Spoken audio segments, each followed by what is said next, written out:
Opening my tea party just for you. Who is that? It's Ririna, the so-called anime enthusiast fox.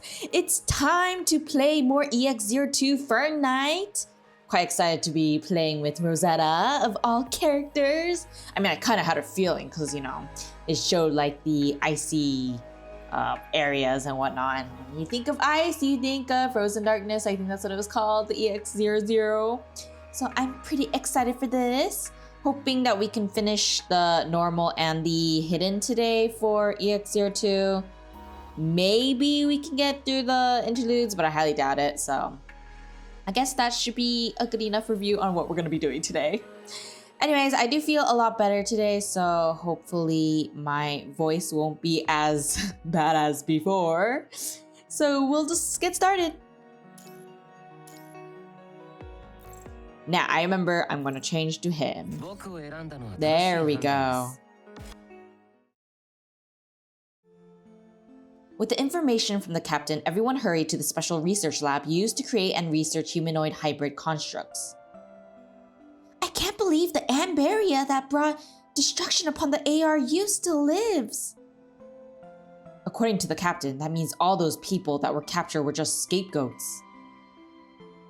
While the ones in the know, the ones that decided to hide Amberia, they all got up scot-free and kept this a secret until now.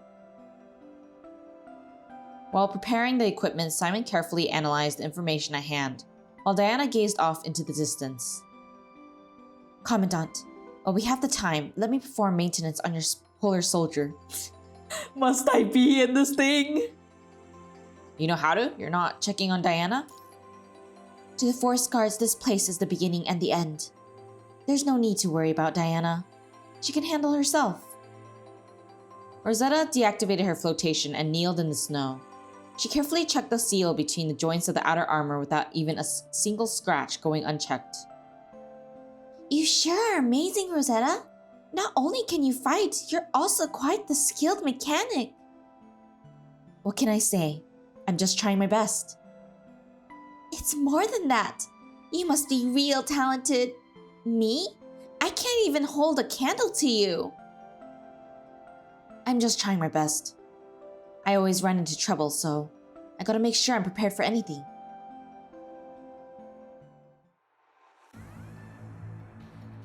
With the preparations complete, you continue on until you reach the front gate of the research lab. You see a dilapidated gate before you. The wall is covered in varying degrees of damage.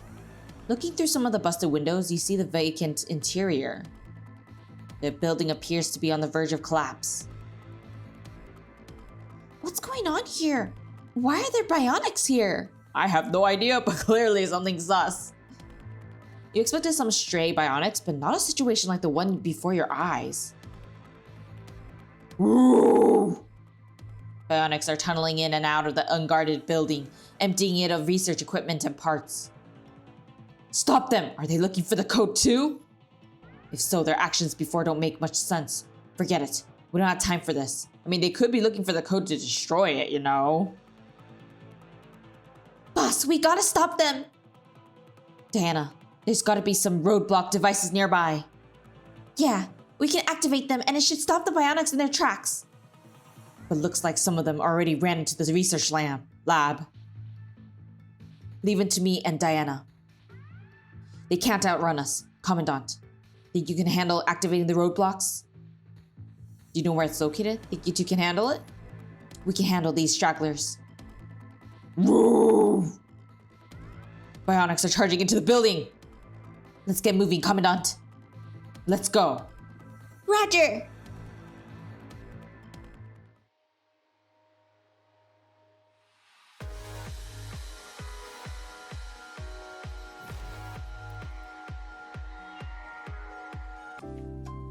Oh wait, that's us. That's us. Can we just leave it to the forest guards? Should we also go inside to secure the code? Before that, we must make sure that we won't be surrounded by the enemies. Boss, the roadblock device is just nearby. Let's find it. I forgot this is me. I'm this clunky thing. Gosh darn it. Man. Oh, it's pretty easy to set up. Wait, Simon, don't touch it. What? It's so hard to move with this thing. Come on, die! Kill it faster! Wait, oh, this? Oh, wait, are you serious? Oh, like that. Almost done. Oh, move faster, me. The devices are all activated. Rest is in the forest guard's hands. Roar! Your path ends here. Diana, let's stop them. Roger. Yeah. Gotta get used to him.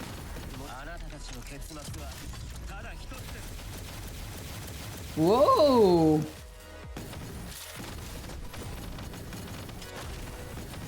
This feels really nice.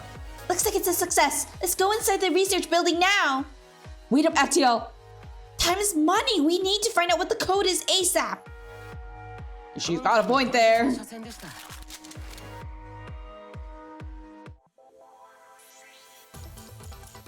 The faster we find out, the better.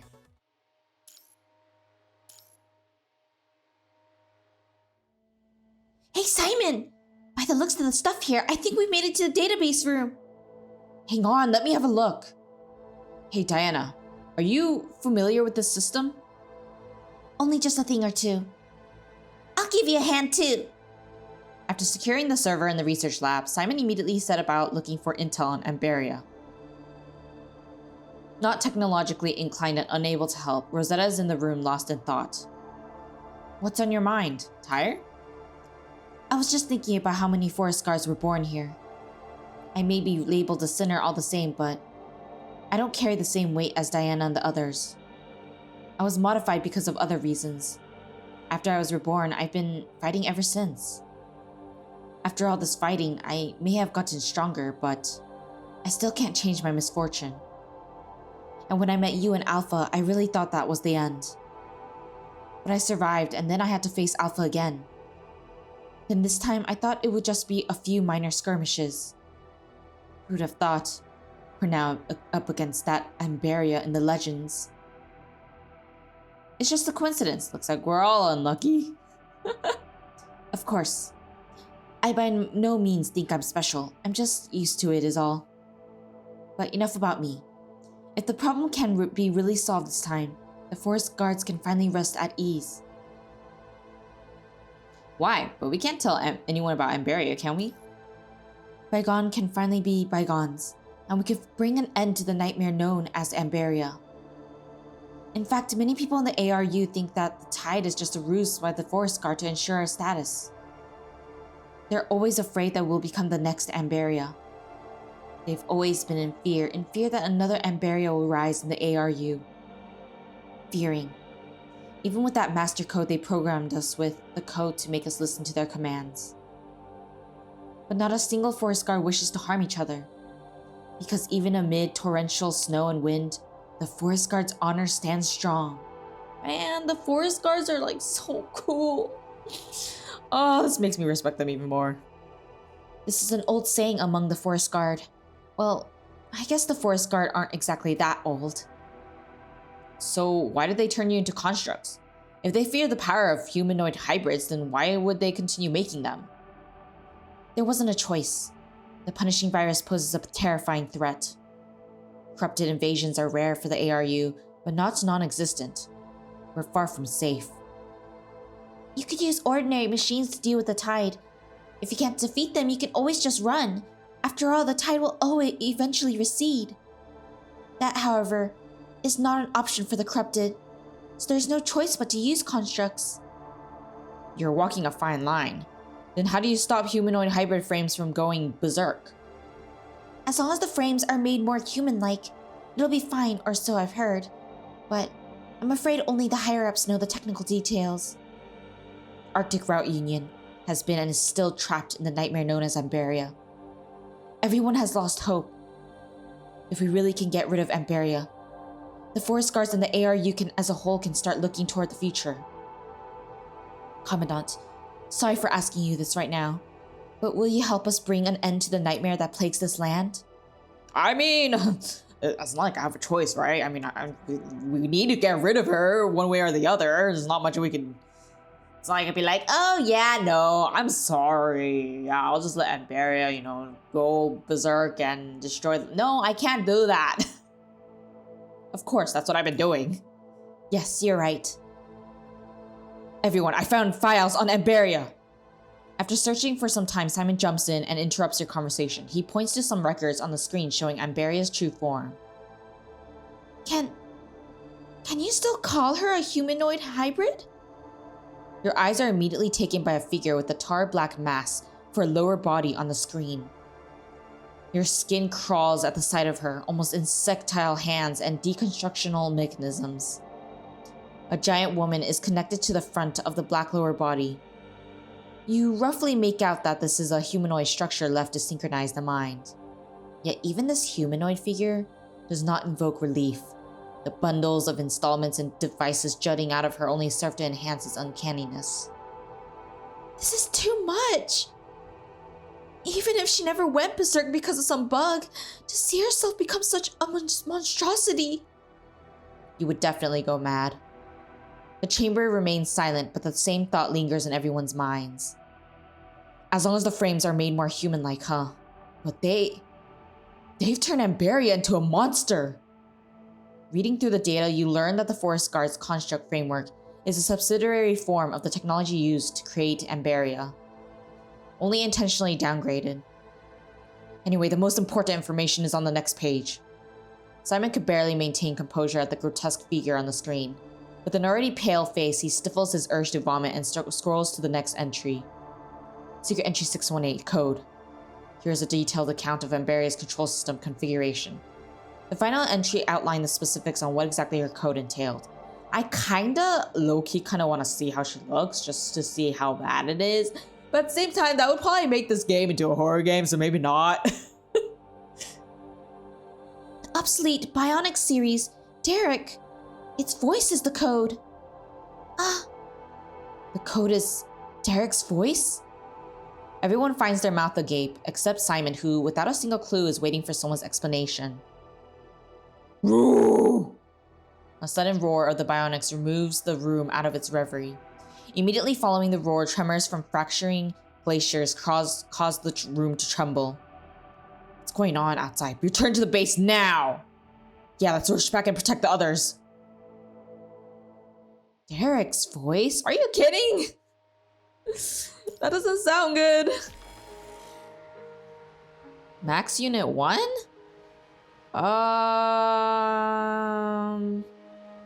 Okay. I guess that's the best one?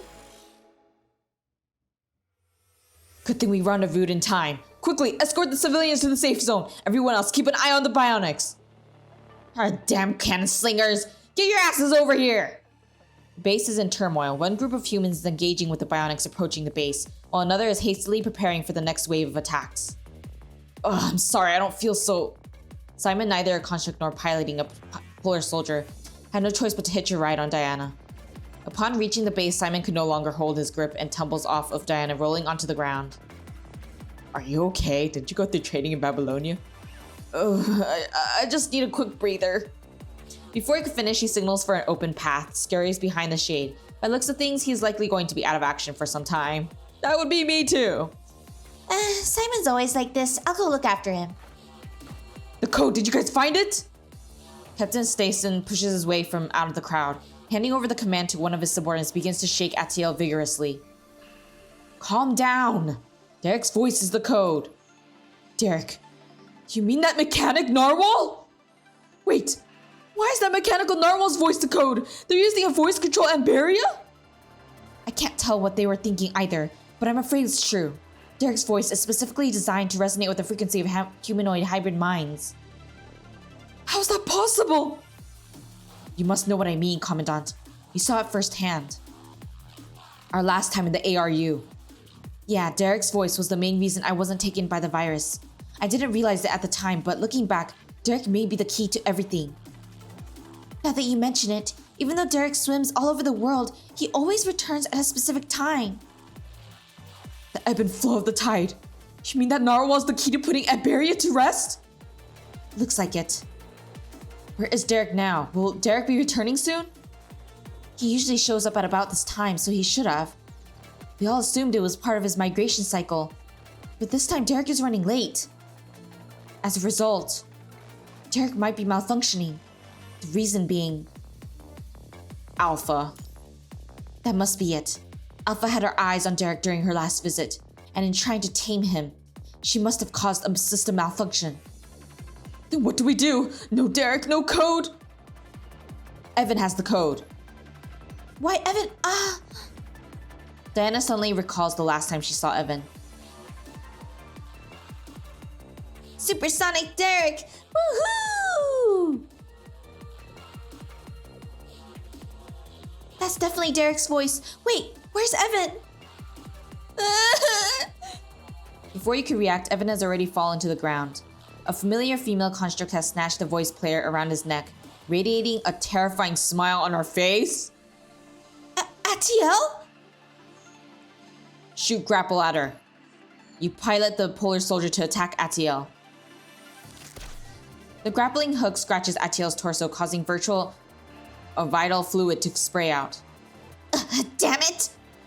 The terrain, however, makes the attack ineffective, giving Atiel an opportunity to escape and run the other way. Rosetta activates her light wings and flies into the air. Catch her, Commandant! What? She's a traitor? But why? Evan, are you okay? I'm alright, but the recording, I tried so hard to catch it on tape. We'll get it back. Commandant, Rosetta's already ahead. Let's follow her. Out of my way, Bionics! Woo!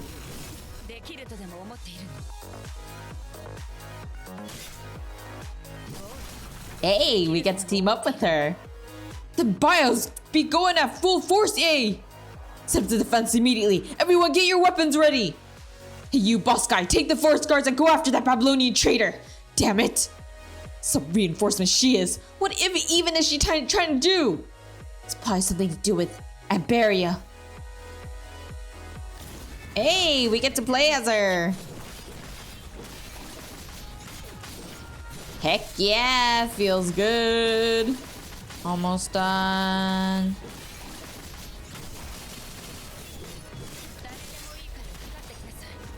Rosetta, we're here! Oops, my voice cracked. I went ahead of them again. Woo! More bionics are coming. Commandant Diana, we need to gather and break through. Oh wait, where am I attacking? There we go. Where are you aiming, Commandant? Come on, we can do it.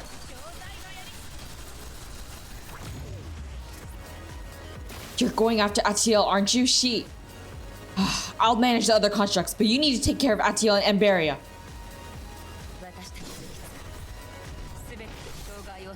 I would like to hope that she's just being controlled by Amberia. Because if she's really actually betraying us, that would be kinda... That would make me sad.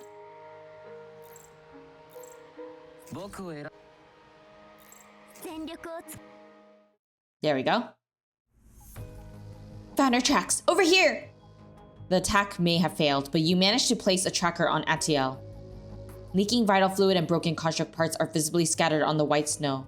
Leaving the battle, the forest guard have dispersed, trying to track Atiel's whereabouts. Her tracks end here. After tracking her for a short while, however, her trails end abruptly. Maybe she performed emergency repairs. Looks like we found our place. I think so too, but everything looks the same here. How are we going to find her? Up ahead, I think. Following the tip of Rosetta's spear, you see a building that you never noticed in the snow before. What could that place be? I don't know, Commandant, but this likely has something to do with Atiel. Let's go. All right, everyone, after Commandant. This is gonna be quite something.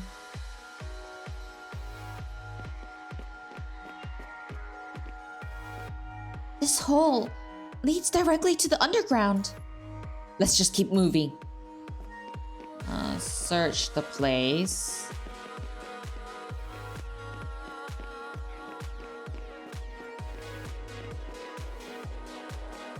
Commandant, there's something not far ahead. It's the bionics! Brace yourself for battle!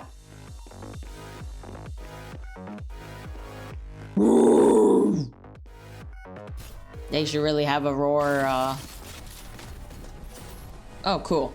Let's keep going. Wait, is there anything around? Huh.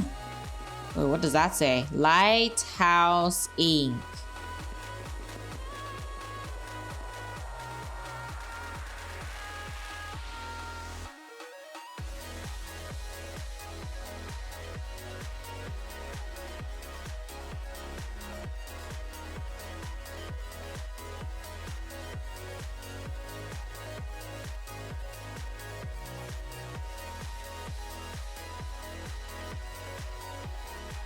Interesting place. It's a dead end. Actiel isn't here either. But she must have been here. Let's check the nearby terminals. Involves battle. Back searching.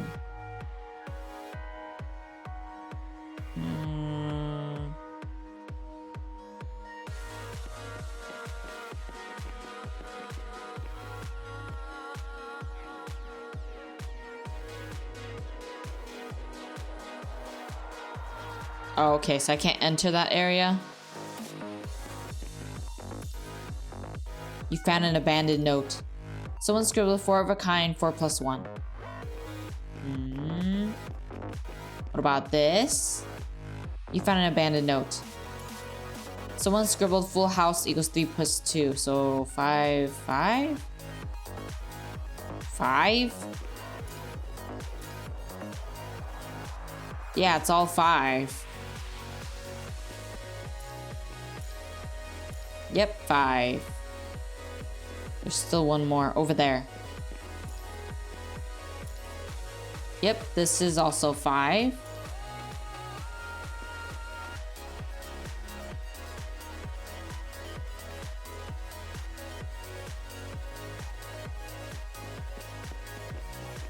Stealth operation?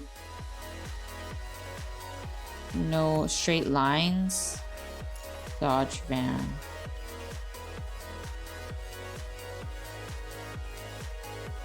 Straight lines. Dodge lines.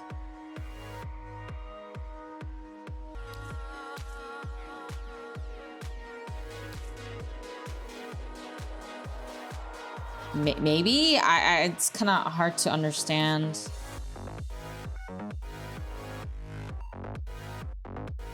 Oh, cool. Straight lines. It worked. Okay. View memo. 3 dishes. Bookshelf. Yeah. Oh, oops. I guess it was the 1-1. 2211.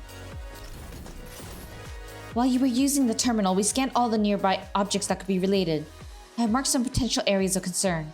The 3 dishes mentioned in the memo can be found in one of the books.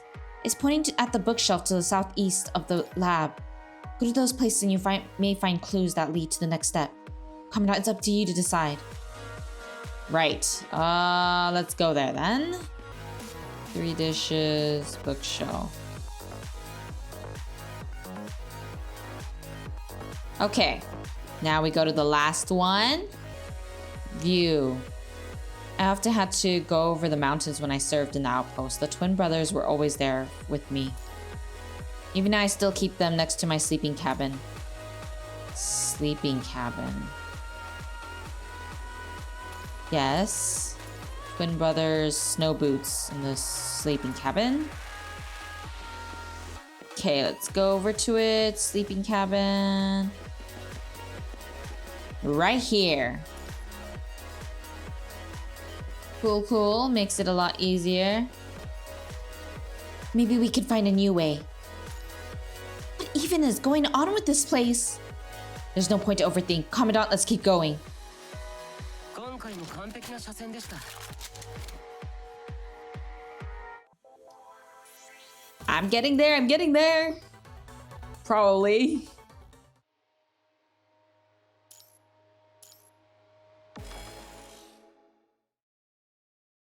I can't believe there's such a large cave here.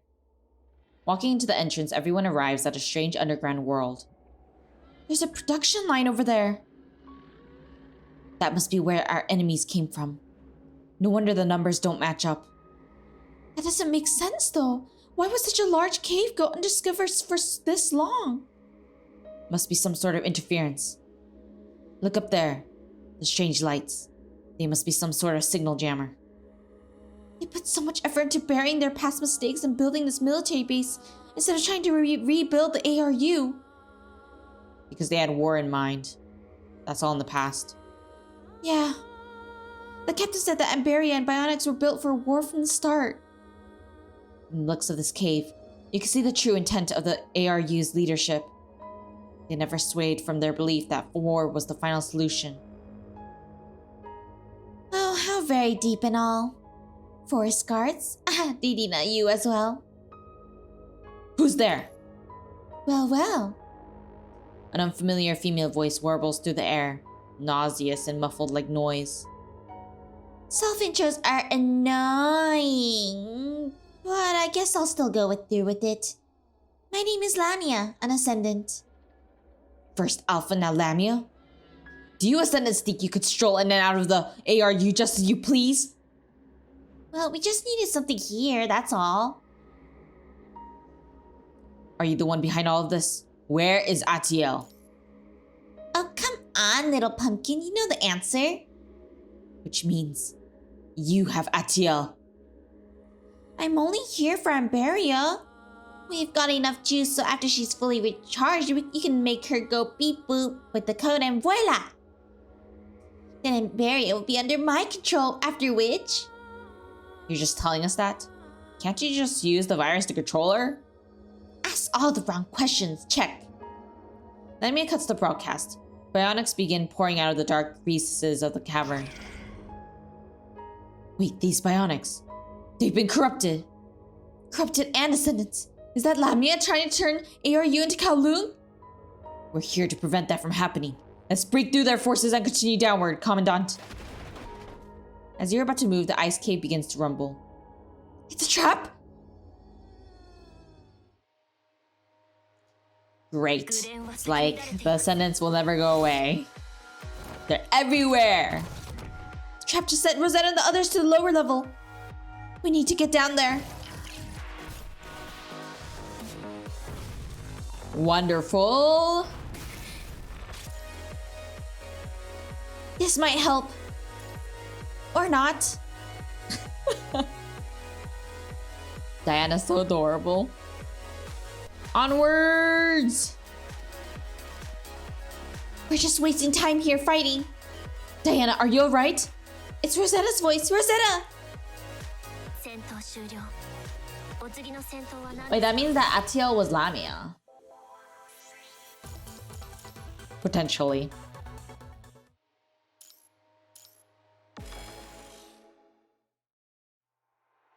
Rosetta, Ririna, are you okay? During the battle, the trap in the underground base suddenly activated, completely isolating the upper and lower levels. Are you guys alright? Everything's okay over here. We're okay. Commandant and I haven't sustained any injuries. After curtly reassuring Diana of you and her safety, Rosetta begins scanning around. The ones separated on the upper layer seem to be trying to find their way here. Diana, go back and support the ARU's front line. Huh? How could I abandon you and Ririna? Amberia and Ascendant are here. I can't let you fight them alone. You said it. Ririna and I'm not alone. Leave Amberia to us, but if it's just us two. Well, if Ririna says so. Alright, it's been decided. Amberia must be down there. We'll go and find a way to stop her. Diana, hurry back to the front line. Tell everyone about the Ascendant and Amberia. Make sure they're ready for the punishing virus. Roger that. Please look after Rosetta, Ririna. I will, don't worry. You guys be careful too. Yep, you heard the Commandant. Diana's clip-clops withdraw from the cave with the other forest guards. Rosetta clenches her weapon. Let's get going, Commandant. We can do it, Rosetta! I believe in us. Very much so. Look at our clunky body!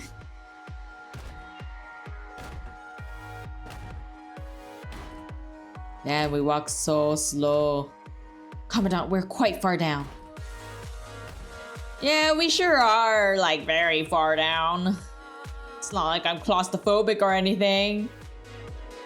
There are also more bionics. Wonderful! I have to fight as a robot. Better take caution from now on. Understood.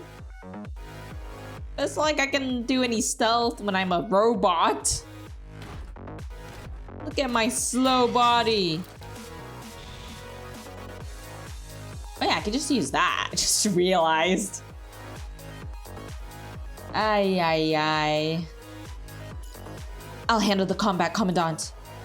Well, that works. Cool, we're getting rid of them so much.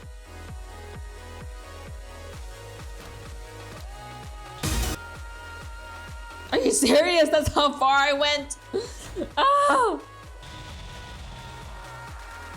Thank goodness. Okay, let's fight.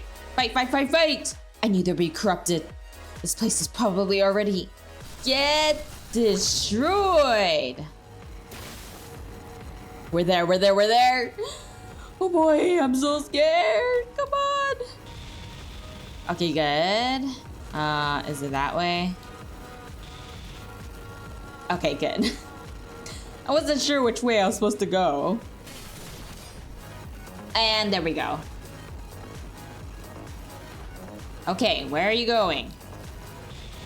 Yeah, there we go. Ugh. Darn Crystal, why would you get in the way? Within the store, we should find Amberia. Does that mean we had to fight her alone? Probably, huh? I mean, that's fine. Wait, I totally wanted that, you know? I totally wanted that. Oh, she doesn't look that bad. Amberia. Just like the records. No. Even more terrifying. The grotesque form of Amberia in person is the direct embodiment of her terrifying image in the past tales. Oh, you squirmed your way in here after all. How troublesome. Where is Atiel? Atiel. Is she not standing right before you? Atiel, are you done yet? Lamia sighs and raises her head, staring at Amberia beside her. Not yet. I still need more power. Commandant, that voice. She's... Atiel. Though intermittent and garbled, it is undoubtedly Atiel's voice. Why would Amberia sound like Atiel? And did Amberia already wake up? Ew, so many questions at once. But no matter. I'm just going through with my end of the agreement with Atiel. Agreement? She'll find me a way to control Amberia without using the punishing virus. And I'll ensure her safety so she could exact revenge on the ARU. What? Revenge? Atiel, why? I should be asking you forest guards instead. Why are you helping the ARU? You have suffered such injustice and were even called sinners. Why? Why do you still stand by these scum of the earth? What reason do you have to protect them? That shouldn't concern you. Aren't you a construct from Babylonia? I am a deserter of the ARU. A sinner, like that forest guard Diana. I am a descendant of those researchers in the past. Then why are you in Babylonia? She must have been part of those that escaped. Commandant, do you remember about the roadblocks outside of the lab? Those were actually for stopping sinners from escaping. But even so, many people got out. I still remember what happened then. Angry mobs of people rushed into my home, tied me up and sent me to that dreadful building. Screams of agony could be heard day and night. Several of us managed to steal weapons from the guards. We thought we could find some small boat on the shore to escape on. In the end, I was the only one left. Everyone else was caught during their escape. I didn't dare look back. I abandoned all of them and I got out. When I finally found freedom, I learned that something called the punishing virus is destroying the world. In order to live, I had no choice but to become a construct. And I fought carefully, trying to stay alive in my operations, until I finally managed to seize this chance. The chance to return to this hellhole for vengeance. Without the ARU, I no longer have to live in fear. If I can destroy them, the Ascendants will protect me. I want to live, no matter what. Atiel, you're also. The Ascendants will protect you. Many of those people are innocent. So what? Even I was innocent. Who's ever helped me?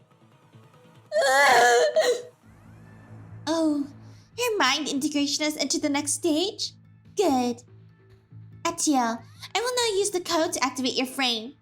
You'll be able to control all the bionics through your mind to destroy the ARU.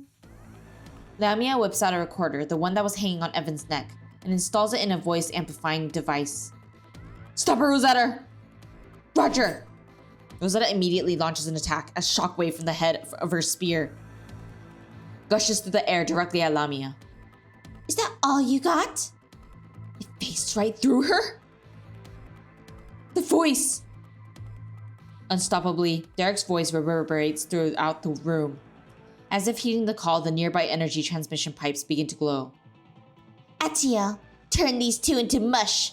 I'll go outside and enjoy the ARU versus Bionics finale. Just the thought of a creator being destroyed by the creation sure is exciting. You! Lamia! Can you locate Lamia? Let's stop Amberia first. You're right, Commandant. Atiel, I can't believe you. But what about...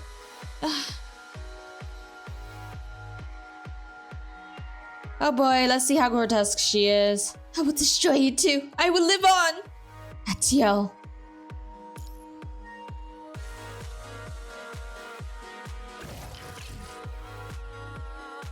So, is she gonna appear? Cause, I'm kinda scared.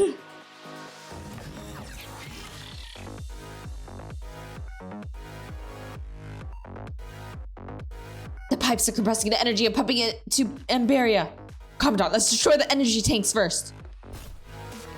Be destroyed. Good. Let's destroy it as fast as possible. Well, the one good thing is that at least just one. Oh, oops, I accidentally made her die.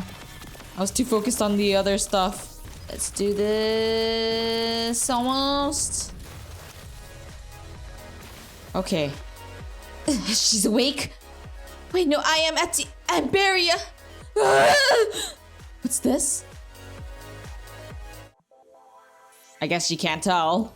I failed the have all members survive thing. It's okay. It's okay. Everything's okay. I don't need a 3-star. I just need the story. Only one?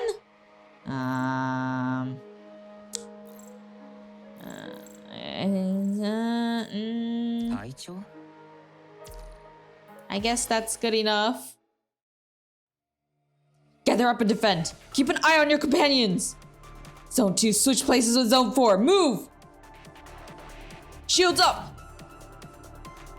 On the snowy field, the Bionics exchange blows with the ARU. The ravaged beasts charge incessantly in an attempt to rip apart the joint army of Babylonia and the ARU. However, the ARU remains unbroken. On the contrary, their forces became more united under Simon's command. Everyone is fighting as one. Even though Simon's tactical decisions are old-fashioned in Babylonia terms, they proved highly effective against the scattered Bionics. Good, good. Looks like our side will be victorious if we keep this up. I wouldn't be so optimistic. Huh? Why? The drawn-out battle will exhaust the meat and bones ARU members, and the constructs from Babylonia can't keep up for long due to mind exhaustion from combat. If only I were as good as mind calibration like Boss. Simon's pace of speech and breath quickens hastily as he speaks. What do you mean by this? In short, our fate is in the hands of Boss and... Sorry, Captain. My stomach is disagreeing with me. Wait, what the hell? Why are you vomiting all of a sudden? Damn it! Commandant Simon, your orders! Commandant Simon! Damn it! Damn it! I'll take the helm. All hands get ready to fight like you've never... Simon, you'll really need to take some motion sickness meds. The tremors grow within the chamber as the energy transfer continues. My mind! Rosetta falls and kneels uncontrollably with Atiel's anguished scream. Her light wings deactivate and her weapons slink out of her hand, landing on the floor with a series of metallic clinks. Amberia's lower body, already charged, launches a chaotic flurry of attacks. She shoots at random, but is unusually effective after suppressing you and Rosetta.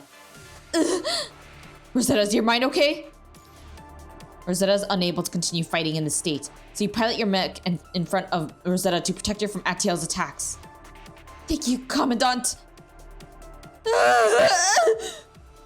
The energy pipeline seems to be practically writhing, speeding up energy transfer.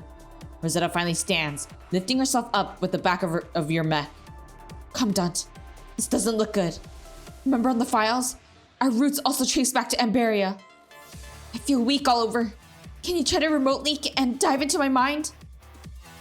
Do you need help calibrating your mind? No, something more crucial than that. With that, Rosetta unfolds her light wings once more. She grips the handle of her spear with her two still functional fingers. Commandant, since Amberia is now linked with my mind, you can use it as a proxy to hop into hers. Then you could use this code I just managed to steal. Rosetta shows you Evan's voice recorder. She somehow retrieved it in the mayhem just now. Will it put Amberia back to sleep? Yeah, that might sever her link to the bionics and end the war outside. Commandant, Amberia launches a sudden barrage at you. Rosetta arduously blocks it with her shield. More importantly, if her mind is weakened, I can stand a chance against her.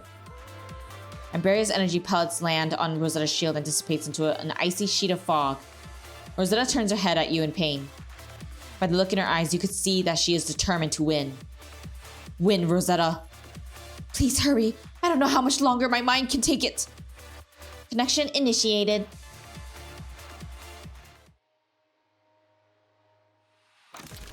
Well, this is gonna be fun. Virtual avatar, Rosetta mind contamination increasing. The punishing virus, how terrifying. What can it be more terrifying than my illness?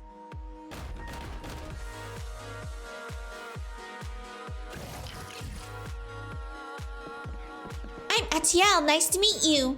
I promise it's all because of the ARU. This doesn't seem too bad. So far. Stop running! I'm almost done! One more! There we go. Whew.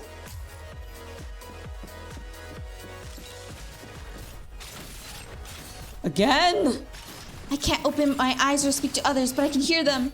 Can we be cured? I tried so hard, but it still didn't work out. Go away, I don't want to leave you behind. I think of you every day. I feel like I didn't read that right.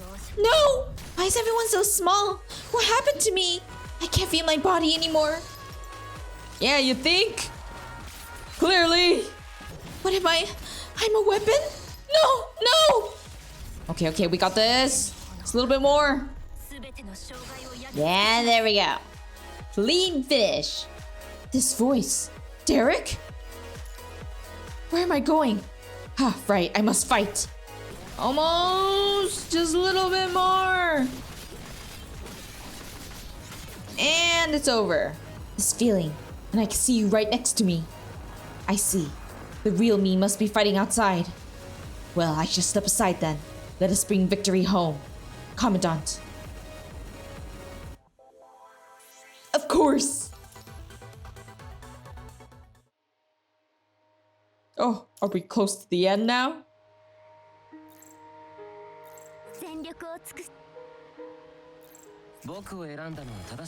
Oh, only one? I guess that's fine. In the surreal projection of mind space, you see another Amberia. The real Amberia. Guided by the narwhal's voice, you see the true master of the bionics, Amberia in the deepest recesses of her mind, festered by nightmares. Who is it? You're not Derek. Who are you? Explain. Ririna, Commandant from Babylonia. I know why you're here, but I decline your request. I won't stop the bionics, and I won't sleep again. I don't want to dream anymore. I'm going outside. I'm going to open my eyes and escape from this place. If you promise not to hurt anyone else, are you not going berserk? Berserk? You call this fear of mine berserk? I'm just trying to protect myself. Protect myself from those people. So, as long as you have the code, Ririna, I will never let you leave this place. Wait, I have to attack her then? Where am I? Looks like Commandant succeeded. The pain in my mind is easing. During Rosetta's defensive bout, she suddenly finds a massive weight lifted from her mind. A glance at the polar soldier, silent in the rear, tells her that Ririna has entered the depths of Amberia's mind. How did you squirm out of my hold? Wait, why is my frame so slow? Thank the Commandant. Also, weren't you just in misery as well? That was just pain caused by the mind integration. Once it's complete, Amberia will no longer exist and I can perfectly control this frame. Then you'll become the monster in Amberia's stead, won't you? I am not a monster! Verbal and armed exchanges fly in the air.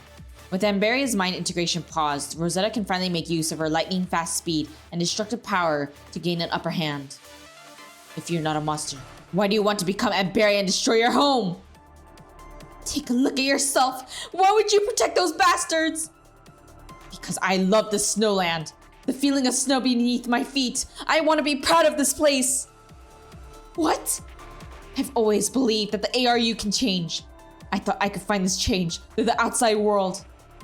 But when I got out, I realized we ourselves had to be the change we want to see. Putting the past to rest to prevent another tragedy like you and me. That is my answer! Rosetta throws a thrust at Amberia's upper body, but before it can connect, Atiel regains control of her frame and swipes Rosetta away. How unlucky. Rosetta is knocked to the ground. Her light wings have softened the impact, but she still crashes into an icicle. Always going on about your luck. I am. Amberia is the actual unlucky one. Indeed. By unlucky, I meant you two. Huh? I've always thought the entire world was down on its luck. That's why the punishing virus broke out. That's why I have no choice but to defeat you. Because we're all marred by misfortune. That's why we all suffer. This is why we are bound. Rosetta, spare the talk. Do you think you can defeat Amberia? The perfect humanoid hybrid construct? The particles emitted by Rosetta's light wings disperse, forming a thin, reflective film over the fractured ice. Rosetta's mixed expression, taken by hints of sadness, can be seen on the glinting ice. I'm not just defeating you. I'm going forward. Yeah, tell her what's up.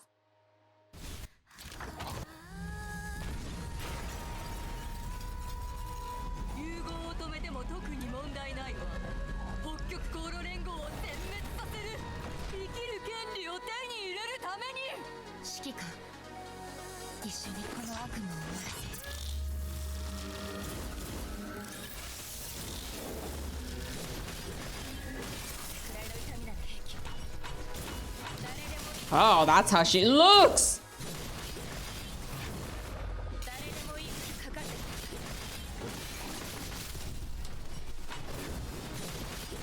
Oh!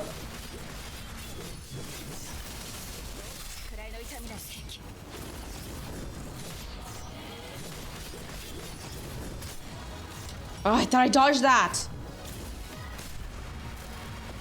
Why is it kind of hard to dodge with her? Oh!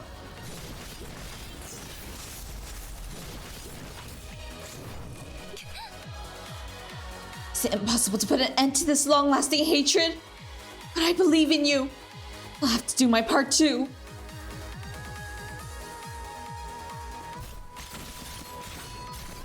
Oh boy!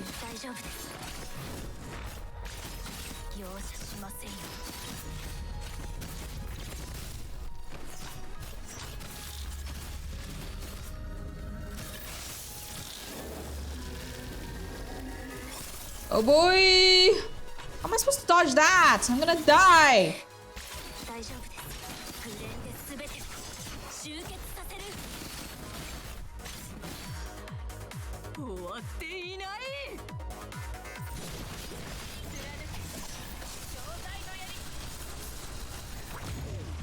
Oh boy!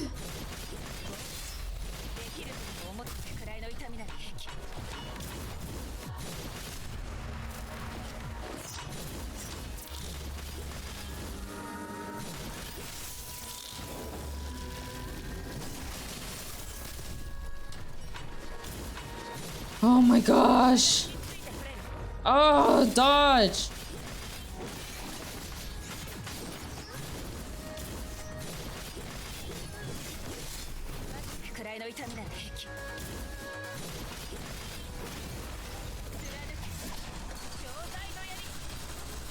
Come on, come on!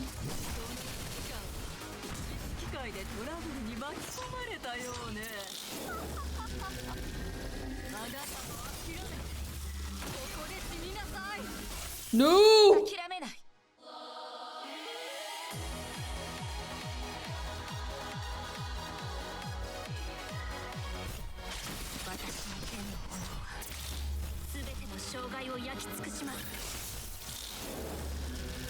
Oh my gosh! Oh no! It's not Daijobu! Daijobu じゃない! Ah! Oh, come on! Ah, dodge, for God's sake! Oh my gosh! It's so hard to dodge her! Like getting the timing wrong!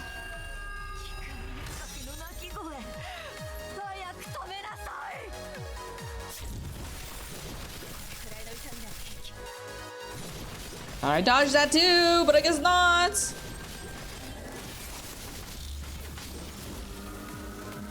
Come on, get out of there!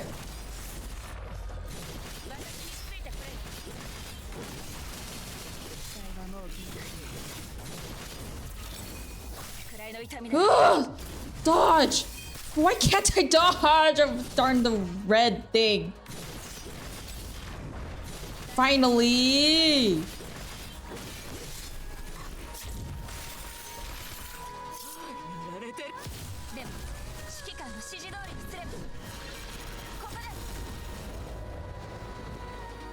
Yeah, Rosetta!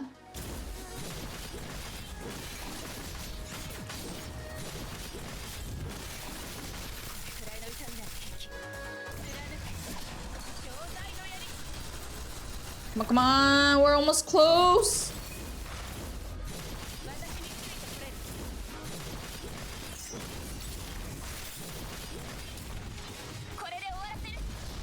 I don't see anything. But I assume that's Rosetta.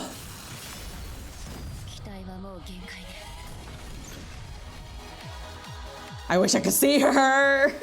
Is this a bug? Might be actually. Let me know down below if it is a bug or if it's actually supposed to be like that. When the pain pierced through my body, a thought flickered into my mind. I'll destroy everything. I'll give everything up. But in the end, I couldn't. I didn't have it in me. So... Rosetta speeds through Amberia with lightning speed. Amberia launches seeker missiles in an attempt to hinder Rosetta's movements. But Rosetta presses on without a care for the missiles. She charges and passes Amberia relentlessly. Commandant! Rosetta shouts for her next order. With her mind linked with yours, she could see more than just the battlefield before her. Block with your shield! Fly up! I see! Rosetta propels herself near the ceiling. The seeker missiles, as if drawn by a vortex, follow her to the top of the cave in a line. Fire! Rosetta turns in midair, taking aim at the line of missiles. At the same time, she activates and expands her shield to fire at the line.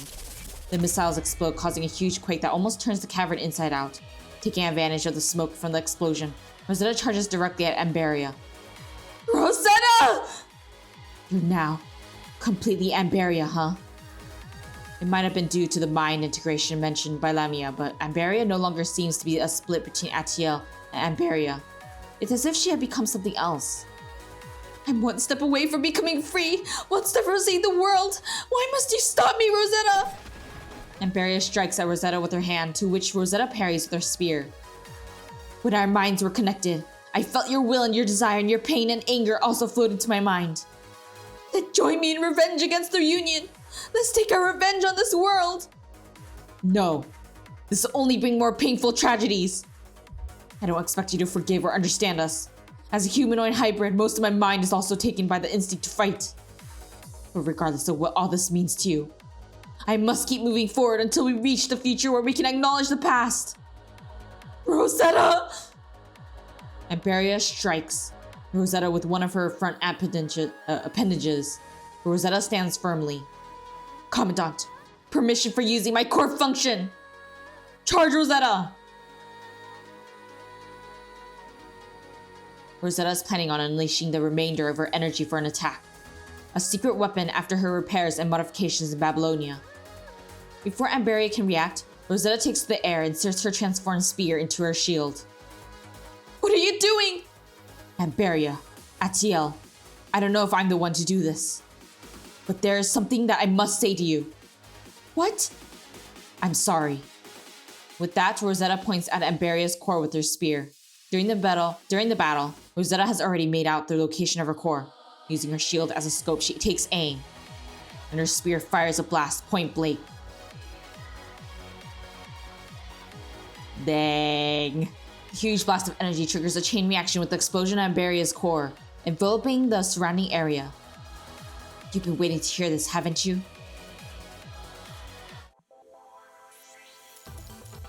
Wow. I feel bad for Amberia. I mean, who would want to be stuck in there for like decades? And looking like a monster? I don't know. That seems horrible. Personally. Again, one? Wish they would make that clear. Where does it even say that it's just one? I guess they don't really have it said.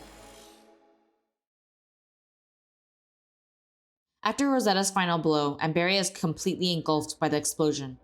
The cave begins to collapse from the aftermath. Let's get out of here. Are you okay, Rosetta? I can still move. I think we should get going, though, Commandant. You discard the useless equipment to reduce the weight of the polar soldier. Rosetta also rearms her shield. Commandant. We probably can't leave through the way we came. Remember the closed doors on our way here? Yes. Think there's an exit? I hope so. In any case, it should be safer through those doors than being in this place. The cave is about to collapse. With you here, Commandant, I'm sure we'll find a way out. With the next course of action decided, Rosetta turns to look at the wreckage from the battle before evacuating. Farewell, Sinner.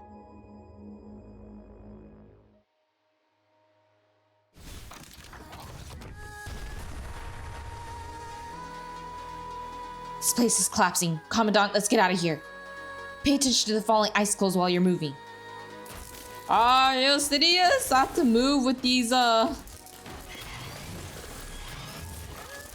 Stop hitting and go, darn you. Oh my gosh. The path ahead is going to collapse. Better to get through before it completely falls. You're telling me?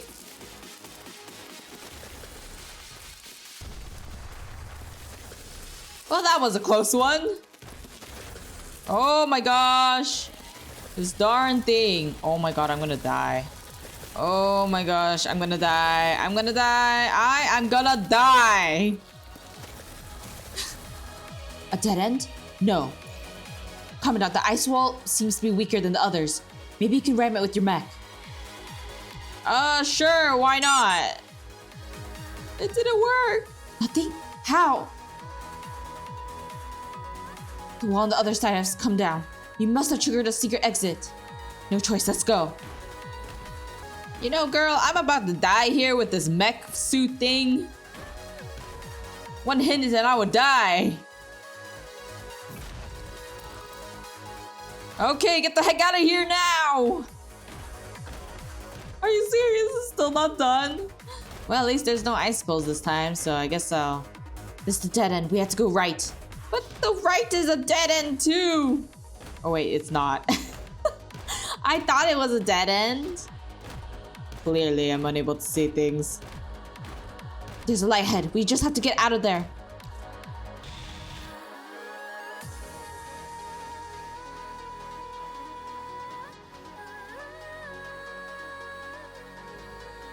Oh boy! Commandant! Did I die? I knew I only had 2 HP left, but still.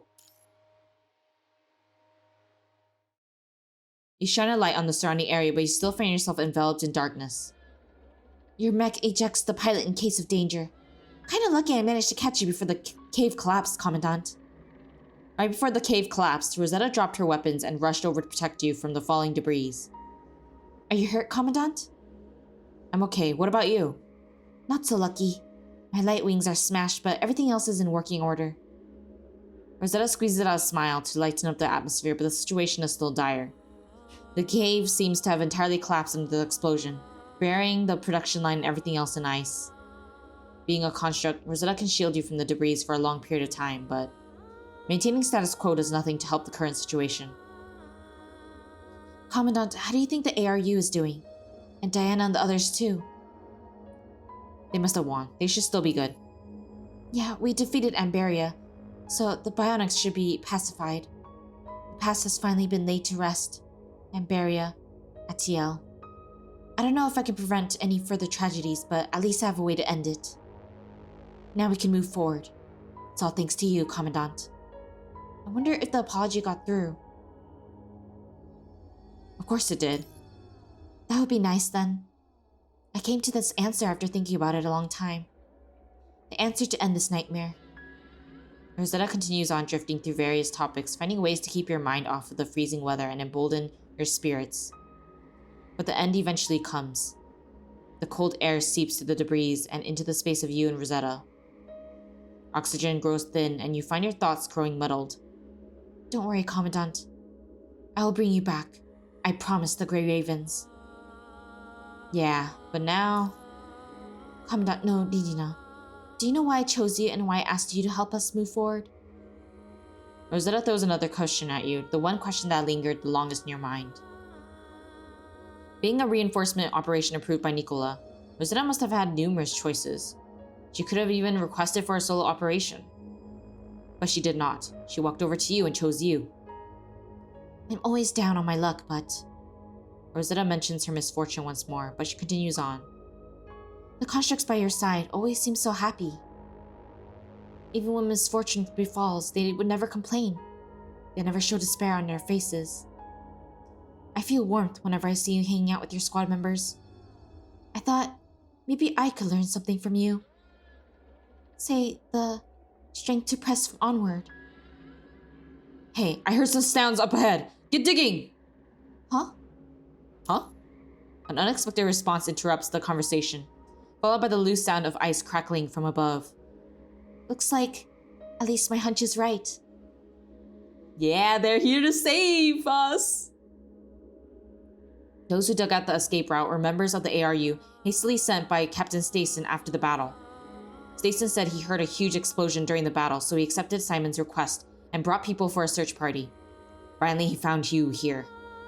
Boarding a rudimentary elevator, you finally return to the outside world. The bionics that once attacked the ARU are now standing with the fishermen. The forest guards are establishing defenses at the nearby forest.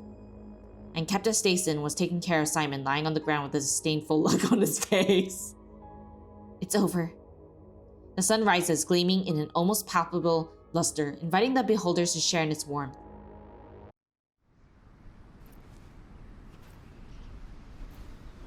Wow, that is beautiful.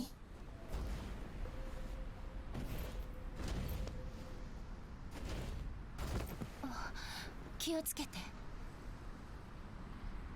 私に寄りかかって。そしたら今度は私が先導するか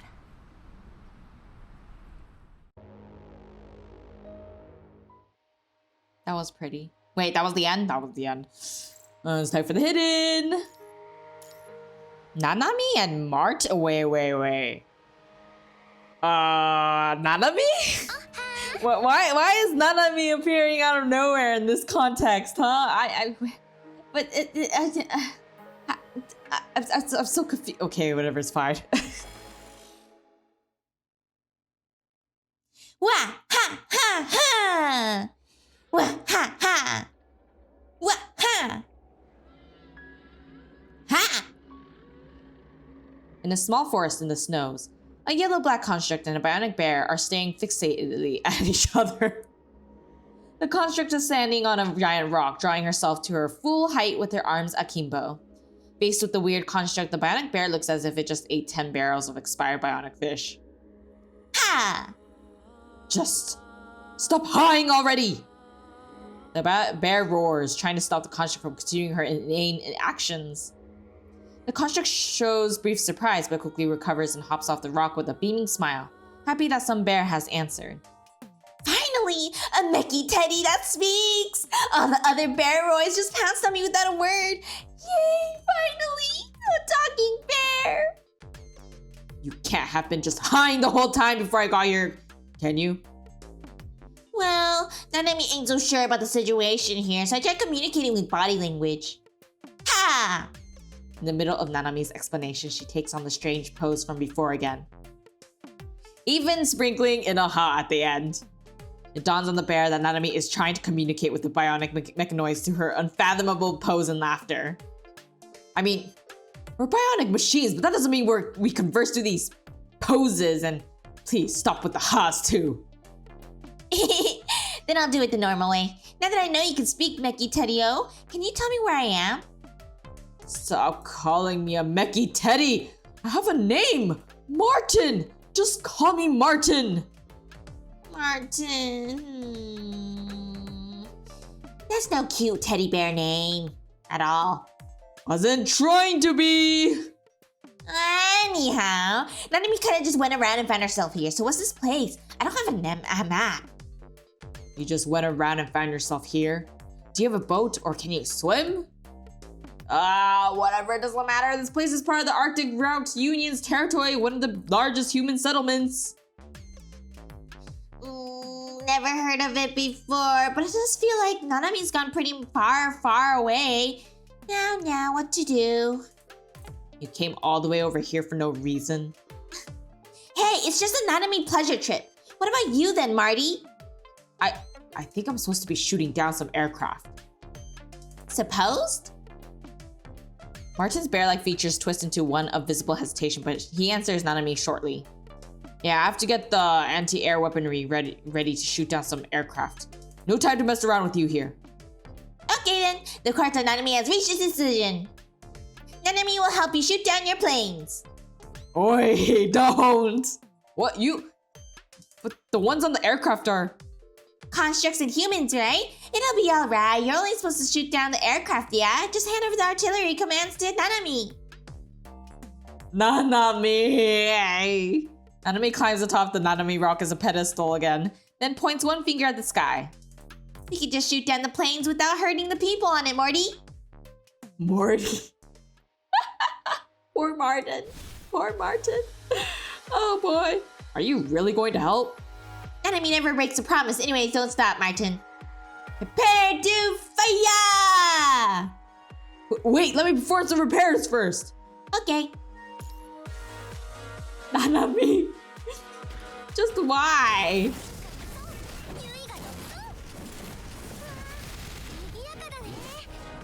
Here they come again. Leave it to Nanami. Yes, indeed. Okay, is it good? Whoa. Oh. All right, done. Woohoo! Nanami's Neo Armstrong cannon is complete! Oh, don't give us a weird name. Anyway, let's blow them all to pieces.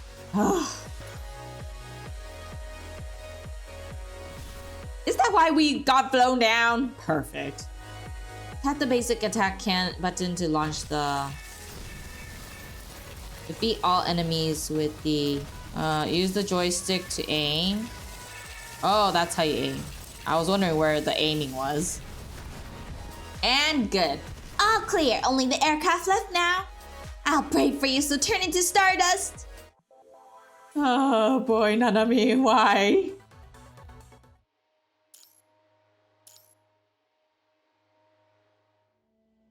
We got him planes good, Mort. Now what? I don't know. You don't know? With Nanami's help, Martin successfully shot down several aircraft that were passing by. Nanami left a while ago to make sure the aircrew and the passengers were safe and has now returned to Martin. Nanami's question puts Martin in confusion. He plumps himself onto the ground looking lost. I can't receive any commands from the mother frame. I don't even know what I'm supposed to be doing now. Receiving commands. Maddie, are you a subunit under some big old mecha licker? Nanami, you know your stuff. But I guess technically we aren't really subunits. More just Amberia's subordinates, but independent frames. So this Amberia is the mother frame you just mentioned? Yeah, all Arctic bionics come from the same production line. And we all have a specialized receiver device installed. This device allows us to receive the thoughts and feelings, the commands of our mother frame, Amberia. We all have independent minds on paper, but we're made so that Amberia can expropriate our frames through her commands at any time. Shooting down these aircrafts were the last one I received. So that Amberia has been controlling you all since, like, forever? Uh-huh. Before my receiver broke, I was just fighting against the ARU, sort of in a daze. Then the thing broke during the last retreat. Aha! Nanami sees it now. Bionics and the ARU are enemies, yeah? Well, or more specifically, Amberia and the ARU are enemies. But I know little about the history of it. When my receiver broke, I think I lost some data about us bionics. Huh, interesting. Huh. Let's put aside what kind of bone this Amberia's got with the ARU. If the bionics and the humans go wangling their jangles around here, it'll just end in disaster for both of them. Okay, then Nanami jury has reached a verdict. What kind of mess are you trying to make this time? I'll go find Amberia and convince her to stop making you attack humans. Do you even know where Amberia is? Don't you, Maddie? I don't think so. Her location was part of the data I lost. Aw, fine. Then I'll just get everyone else to stop fighting instead. You just need to lob them receivers off, right? That may stop us from fighting with the humans, but why would you do that? Because I wanna. That's actually pretty smart. If the bionics have no bone to pick with the ARU, then might as well just remove their receivers and have them, work for them. Nanami, over there! Oh. Nanami's goal is unrealistic, but if on the off chance that Nanami succeeds, that'd be pretty nice for everyone. Which is why Martin, struck with the terrible freedom of nothing-to-do-ness, decided to guide Nanami's path in the snowy land toward possible bionic congregations. Oh look, it's a mecha Ted, just like you, Martin. Well, yeah, we're all just bear models. Under Martin's guidance, Nanami reaches the outer rim of a settlement. Once a human settlement, the place is now a bionic rest. Piles upon piles of differently sized energy tanks clog up the loading deck. Dock, not deck. The bionic mechanoids seem to be trying to transport the tank somewhere. Whoa, talk about bionic diversity. Is this place supposed to be a zoo or something? Nah, bionics are useful for war, so they say. We're all military grade bionics. So that's why you got all those spooky weaponry on you, Martini? Well, I think your chainsaw is way spookier than what I've got. I'll blush if you keep praising Nanami like that. I don't think he was trying to praise you, girl. Wasn't trying to. The two surveyed the settlement for a while. Martin directs his gaze towards the several bionics that were acting as overseers. So what next, Nanami? If you want to have a talk with them, I could bring you over and... Oh, something's not right. What? Before Martin can even turn and phrase his question at Nanami, she has already leaped out of their cover, springing into action with both wheels under her feet. She hurls towards the settlement. Take this! A jump to the sky turns into a Nanami kick! Before anyone could react, Nanami kick has already landed squarely on a pitch-black machine hiding in the shadows. The bionics all pause, gazing dumbfoundedly at the sight of the girl and the charred remains beneath her. What's that black thing? It's a corrupted! Run everyone or you'll get punished! Punishing it! Punish. Whatever, it's fine.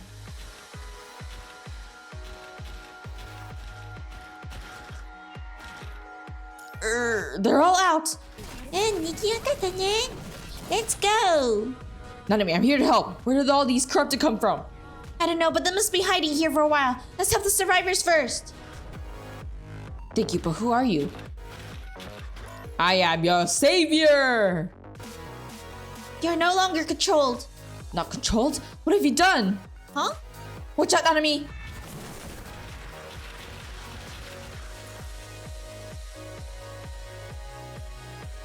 Saved another. Okay, I guess I have no choice. A shame. Where's the last one? Ah, over there.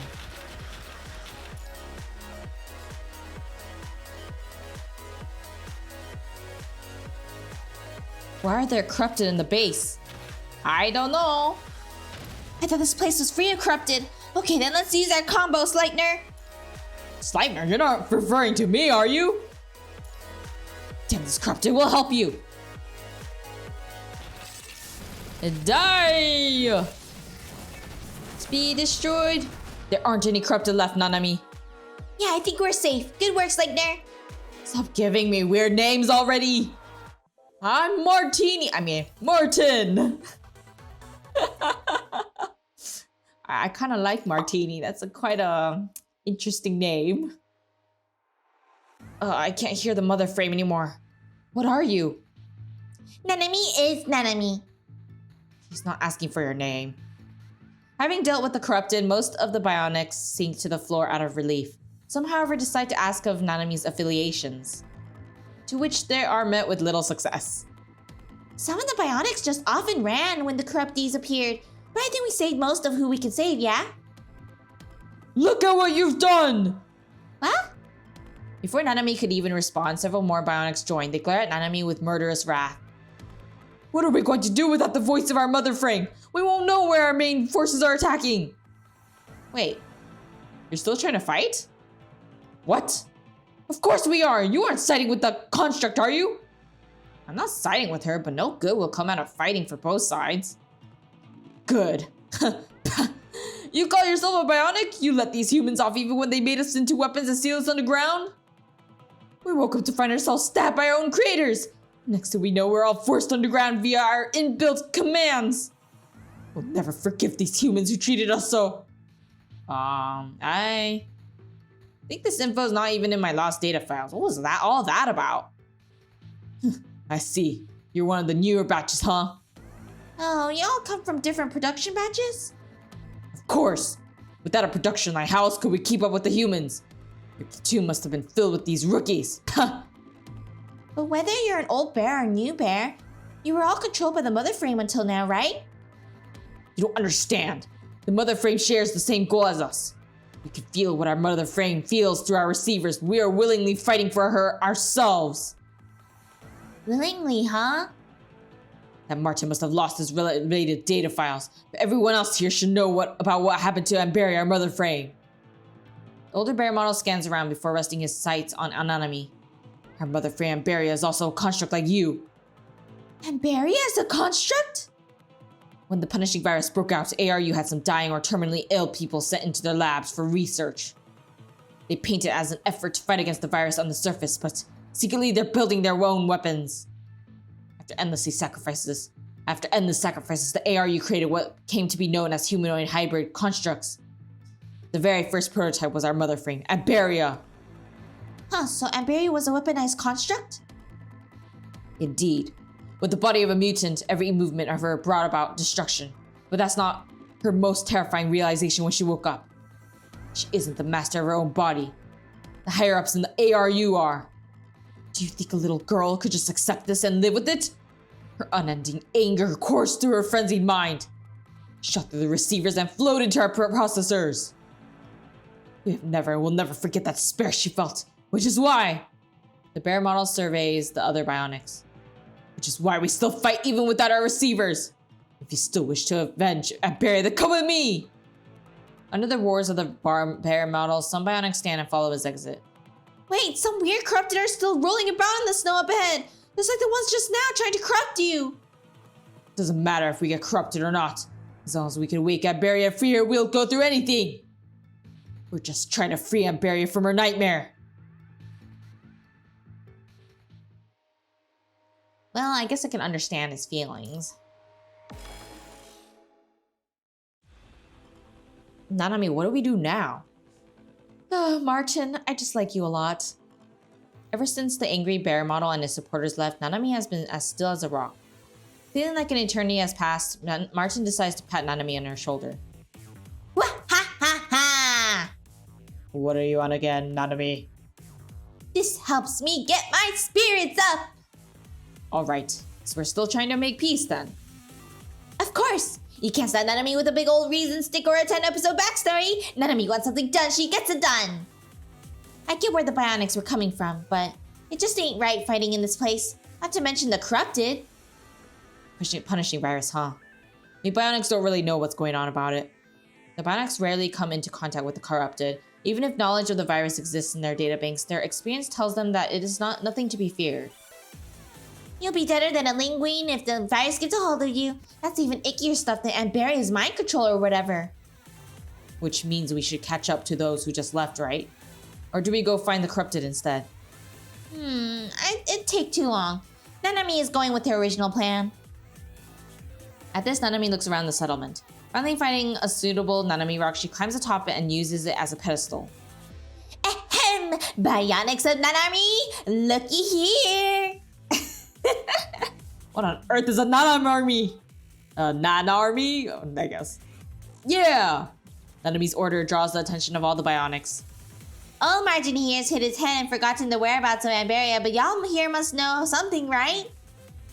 Yeah, we do, and? I'm gonna go convince Amberia to stop the bionics from attacking humans. Then we can all go figure out what the corrupted are up to. But our mother, Frey, Amberia, she's always been in a slumber. I don't even know if you can converse with her, not to mention... Not to mention? We're staying behind because we're sick of fighting. But those who left were right. We feel the same anger inside. So you can't just ask us to work against them. But all the bionics are fighting for Amberia, right? If Amberia wants everyone to stop, they'll listen, yeah? Well, yeah. If Nanami can't pass Amberia's diplomacy check, I'll think of another way. But now let's get the dice rolling first. Hearing Nanami's firm and confident tone, the bionics form a ring to discuss among themselves. I can imagine the bear ones like gathering in a circle and then discussing like as if they're doing like a team meeting. So funny. Martin is dragged inside.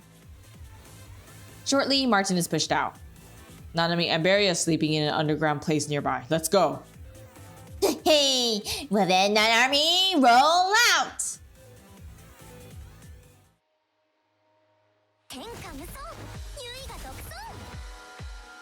She's sure doing is a lot of extra work. Right ahead, Nanami. Wow, so many machine animals! They are the guards heading outside the base, Nanami. Oh, don't worry, leave it all to Swordmaster Nanami! I will hit them with the blunt side of my weapon! I don't see a blunt side of your weapon. Ah! No, I didn't mean to. Go! Die! Ah! We got this, we got this! Indeed, nigiyaka da ne. And done. Okay, you little rabbit. Oh, it's a stray. Damn it, what's with this construct? We actually knocked everyone out! Alright, surrender now and I'll spare your butt. Stop fighting against humans. I will never betray Amberia. You enemies incoming, Nanami! Almost done. What's that sound? It's the full attack. Amberia just sent all the bionics to attack the human base. What? Well, it's time to go to the human base then to help.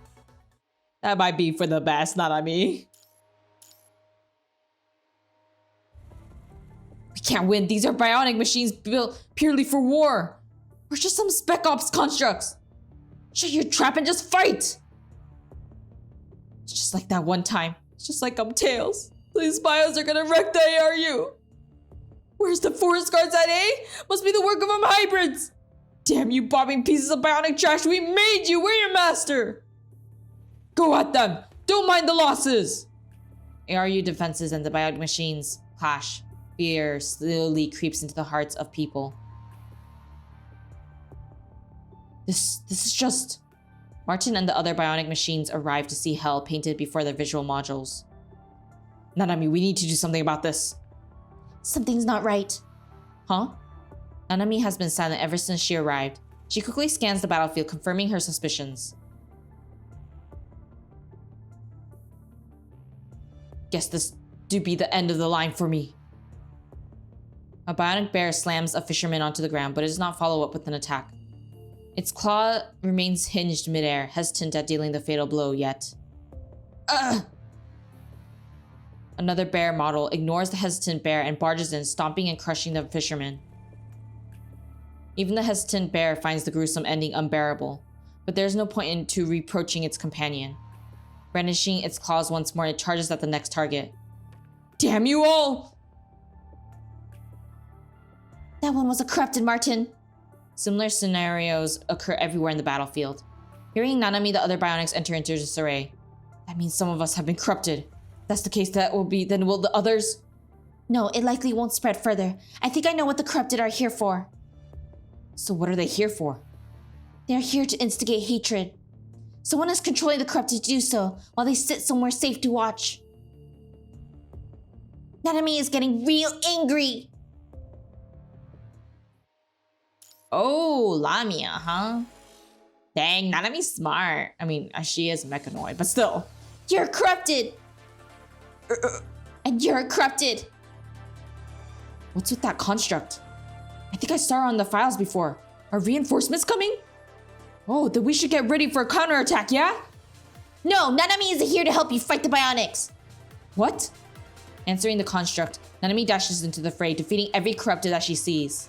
All that stands in Nanami's way is met with a whack of her chainsaw and sent flying afar. Nobody can handle the Nanami calamity. Wait, Simon, what's with the construct blast? Why is she attacking our people? I think I saw her with Boss before. Some construct Nate called Nanami. I don't need her name. I need a way to deal with that construct. I'm afraid only our very not present boss can handle her.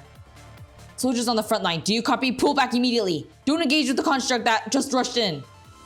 What? What about our defenses? It'll just be 1 or 2 openings. We'll be fine. Getting out of her way is more important. We'll cover for the openings. Diana, why are the forest guards here? Did you capture the Atiel? Ririna and Rosetta will handle Atiel. I can't read. We return to support the front line instead. Forest guards, spread out! At Diana's behest, the Forest Guard members charge at the battlefield, taking care to stay out of Nanami's way. They rescue the incapacitated ARU members. Took your damn sweet time. Some Forest Guards you all are. But it's still not too late, is it not? What do you mean? Your legs hurt. Right on my teammates' back and retreat. We'll handle the rest from here on out. You think we could leave our defenses to you sinners? Even if we're sinners born and raised here. Please believe in us. Yeah, dude. Nanami, at this rate, you'll leave the battlefield. Aren't you trying to pluck all the corrupted out? Well, I'm catching the trails of someone that's trying to sneak away. What? Don't know what that is, but that must be the source of all evil. That sneaky Betty that's controlling the corrupted and making a mess. Martin, you'll have to handle the corrupted. Nanami is going to. Nanami lowers her stance mid-dash, bending so low as if she was about to fall. The angles of her booster wheels adjust and maintain her balance, allowing Nanami to slide forward at full speed. Oh my gosh, I can imagine this. So cool. Be the hero. Oh, we don't get to see anything. Ugh, out of my way. Go, Martin. Wow, I've never seen someone running like that. I see. The Ascendants are behind this. Oopsie, guess you found me out. That's enough. I don't want to talk to bad guys like you. Prepare to count up your sins. Leave this to me, Nanami. You go take care of the culprit. Oh, it's just one hit. One hit. And another hit. And onwards. Come on. Charge.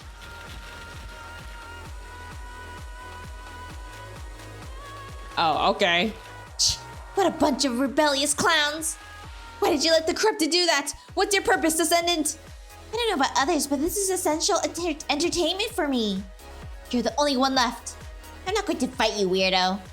Look at your butt, you're the weird one. Oh boy. Come on. Oh boy, I did not expect that. Oh, I already got it. Explosion from afar. Is that an explosion? Don't tell me you just got beaten by just 2 of them. Some perfect construct you are. Huh? Wait! She ran so fast! Well, at least she left, I guess.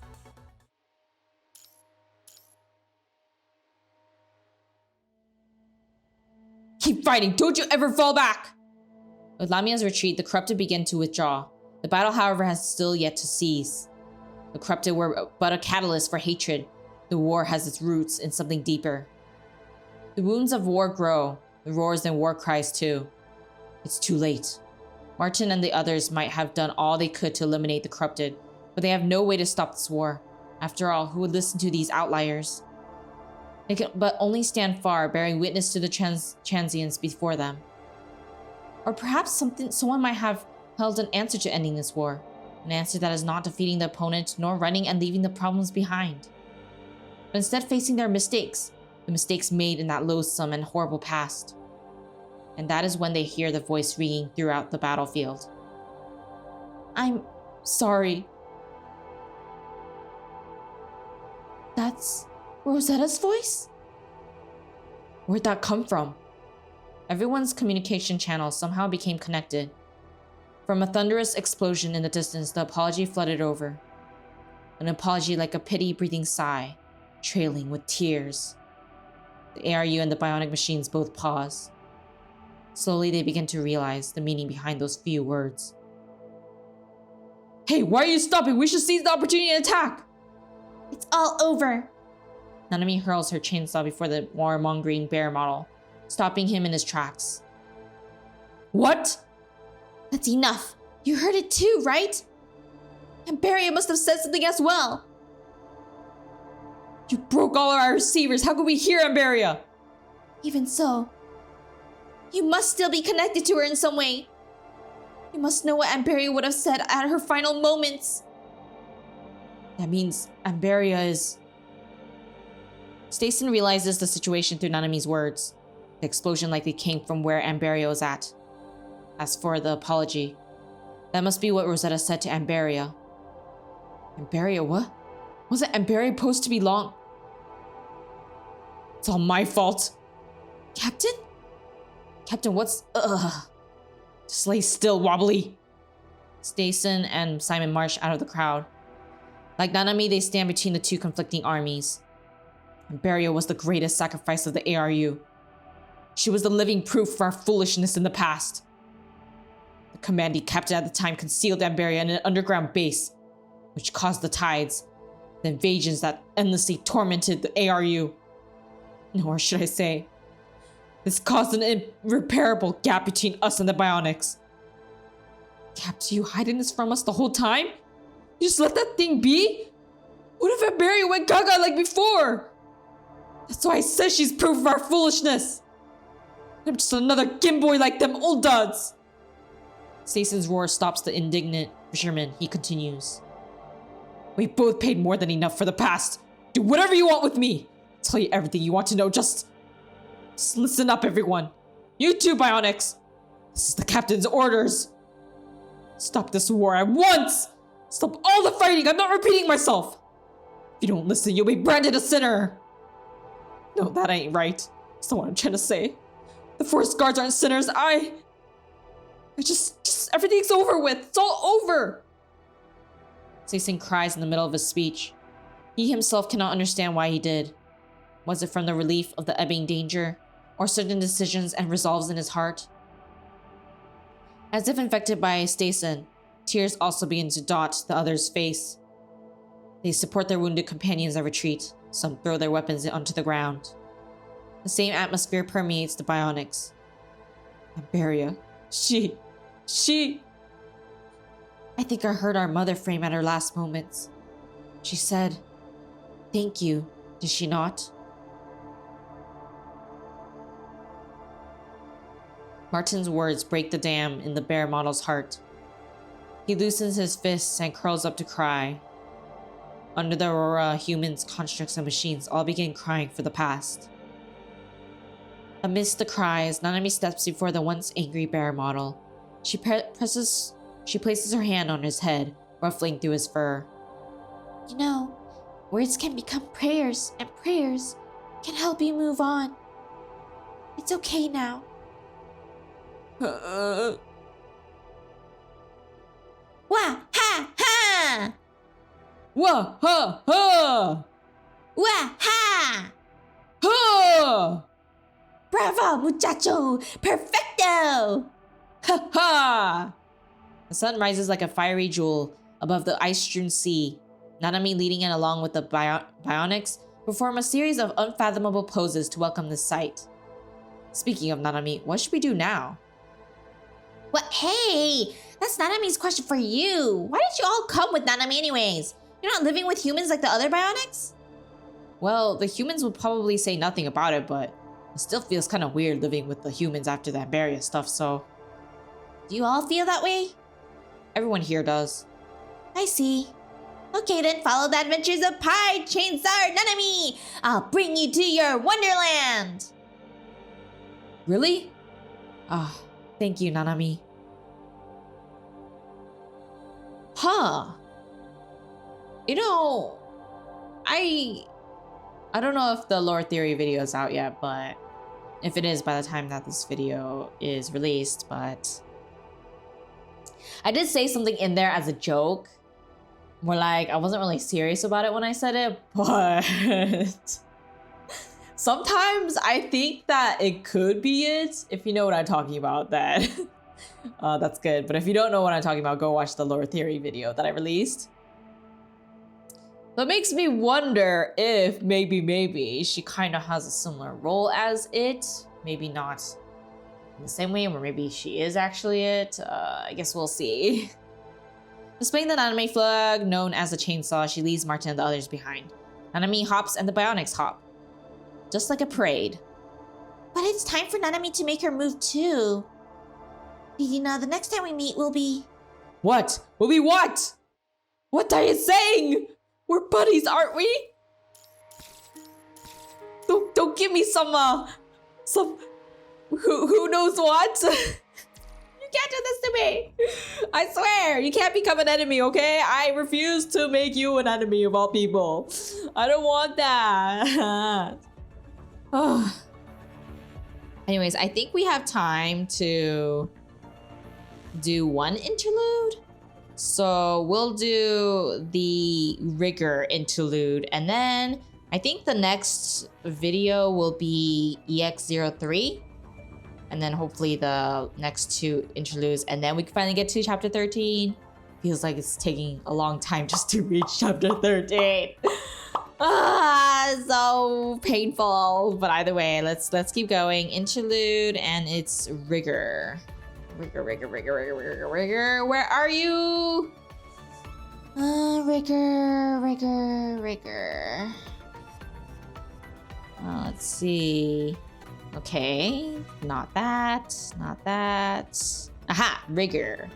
Right, that's correct. I think it's right. Oh, are we finally getting to learn about her actual past? I'm happy about that. The heavy snowfall in the forest outside of New Murmansk is finally coming to an end, leaving a thick layer of snow delicately balancing on the leaves. A fawnling comes tumbling out of the forest and falls beside a tree. Impacting the tree, the sheets of snow on top fall like an avalanche. The calf's bleeding wound is like a scar on the powdery white snow. An old man with a shotgun on his back walks out of the bushes. Patting the snow off his clothes, he kneels to observe the fallen reindeer. Rosetta! The bushes rustle and a little girl hobbles out. She must be the Rosetta that the old man is calling. Grandpa Pfaff? I'll leave this fella to you. You need to learn to survive in the forest. The reindeer is still struggling on the verge of death. Blood gushes from its shotgun wound as it breathes rapidly. Rosetta wields her knife and approaches the reindeer. The teary and hopeless look in its eyes causes her to wince. But she knows that her grandfather would never allow her to show any sign of weakness. She tries to restrain the trembling tip of her knife and aims it at the reindeer's throat. Right before Rosetta finally makes up her mind to stab the deer, Pfaff lets out a quiet sigh. Rosetta, what about the prayer? Sorry, Grandpa, I forgot. Rosetta hurriedly rests her knife on the floor and closes her eyes to pray. Remember, Rosetta, you must always remember to pay your respects to nature and life. The greatest calamities come from humanity's arrogance. Do you get it? When Rosetta opens her eyes, the calf has already gone still. The fearful eyes are also closed.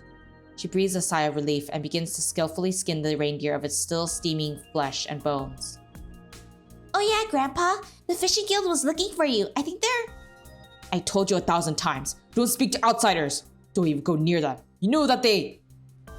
Pfaff's sudden outburst causes Rosetta to recoil. He didn't see me. I just saw him looking around in front of the house. I thought he was a thief at first. Pfaff takes in a deep breath to cool down. Even if he's a thief, there aren't someone a kid like you should be messing around with. You got it? Rosetta quietly nods, afraid to say anything else. The guild members must be here on an investigation. I'll go to the port tomorrow. Just stay at home and don't go out. All right, got it, Grandpa. I'll stop by the market on the way back. Seeing Rosetta's puzzled look, Pfaff's expression softens. I'll bring you a carving knife. I know you've always wanted one. Really? When Rosetta was a child, Pfaff would make wood carvings to either sell them at the market or for Rosetta to play with as toys. The little girl gradually took an interest to wood carving. Pfaff had known for some time, he just kept silent. It's almost nighttime. Let's pack up and hurry on back. Winter will come early this year, and so will the tide. Pfaff squints. In the far distance, he can make out the raucous noise of the bionics.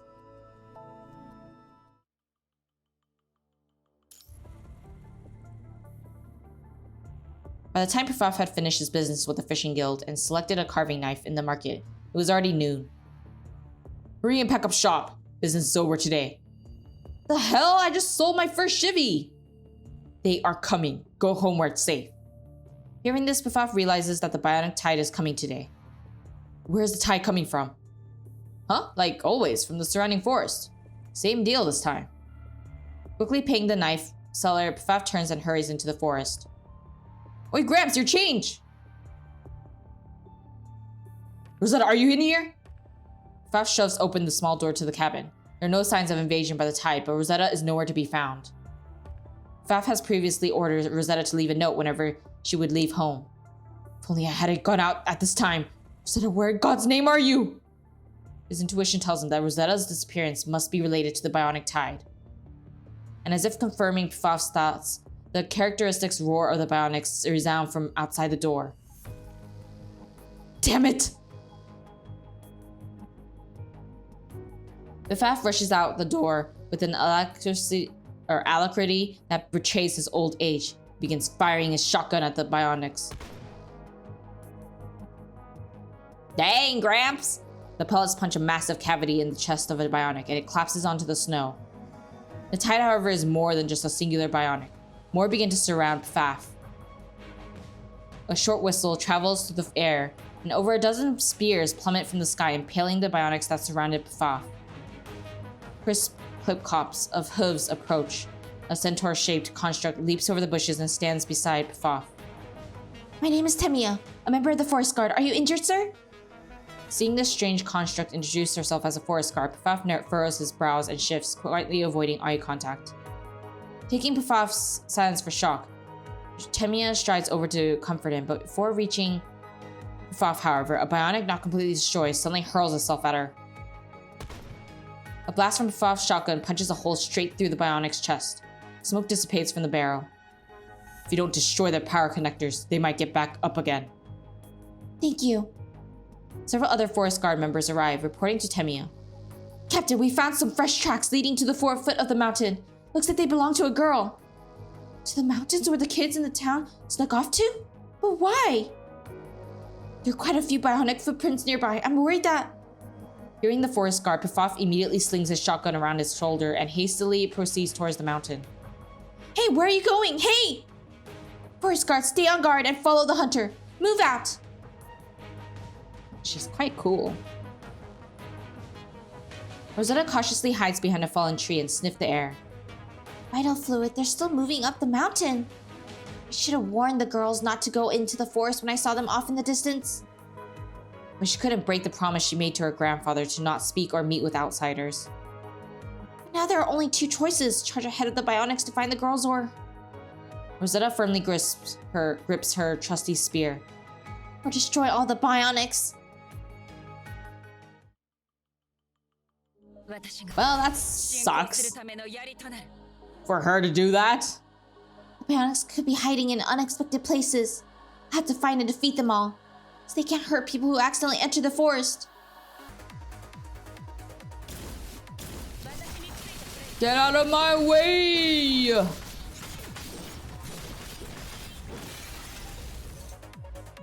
Come on, go faster! Okay, let's get rid of them. And keep going. Ah, the flying. Finally, all the lurking bionics have been defeated. This area should be clear. Time to follow the footprints and we keep moving.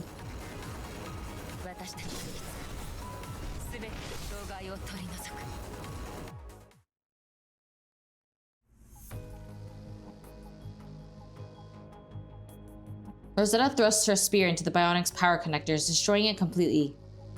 However, she seems to have mistaken the size of the tide. An almost endless horde of bionics are still charging out of the snowy forest. No, I have to tell those girls to get out of there now! Rosetta shoves aside a bionic in the way and scurries out of the forest. As expected, the girls are having a snowball fight in the mountain, completely unaware of the situation. Rosetta runs over and shouts at the girls anxiously, no time to care about Faf's orders. Run away, the tide is coming! The girl grabbed by Rosetta stares at her carelessly. The other frolicking girls also pause and stare at Rosetta in interest. Wait, what's going on? Who are you? Anxious, Rosetta turns with the girl in hand, attempting to pull her out of this place by force. But she pauses at the sight behind her. The forest is still and silent, without any sound of bionics, as if the tide itself had never happened. Are you the girl who lives in the forest we heard rumors about? Yeah, no, I'm serious, but the bionics, where have they? The girl, overjoyed, takes Rosetta's hand to show her friends. Ah, what do you say? I told you the girl in the forest wasn't just a rumor? That's what you get for laughing at me. Other girls gather around Rosetta, looking at her curiously. I'm Lisa, what's your name? Rosetta. Hi, Rosetta. Now that we know each other's name, that makes us friends. Come on, let's play. But the bionics! Having never talked to anyone before, Rosetta did not know how to say no.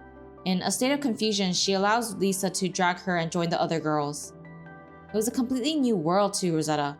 She never thought she could be so happy just talking aimlessly with other girls or playing silly games.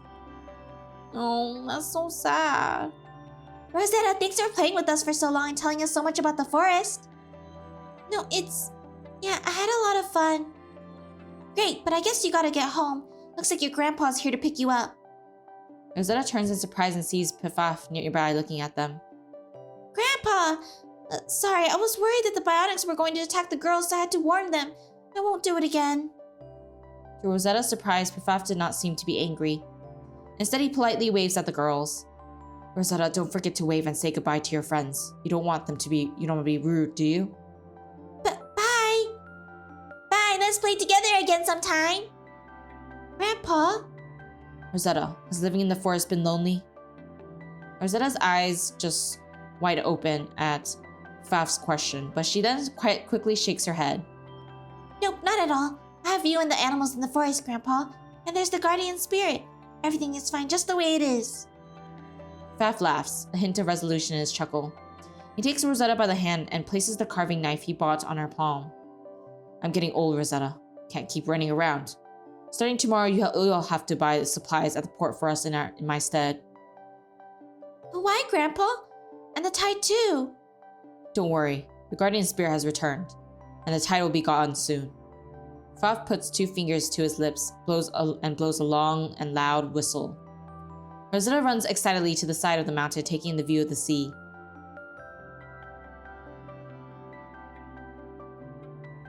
All of a sudden, the mechanical narwhal leaps out of the sea with a splash. The girls stop their snowball fight and cheer in awe. In the shade of the forest, Tamiya silently watches over the girls in play. Could we have been like them had it not been for that accursed experiment? The past is in the past. We are the first guard. We are sinners with nothing but our duty. Captain, let's move out, forest guards. We must destroy the remaining bionics before nightfall. Roger.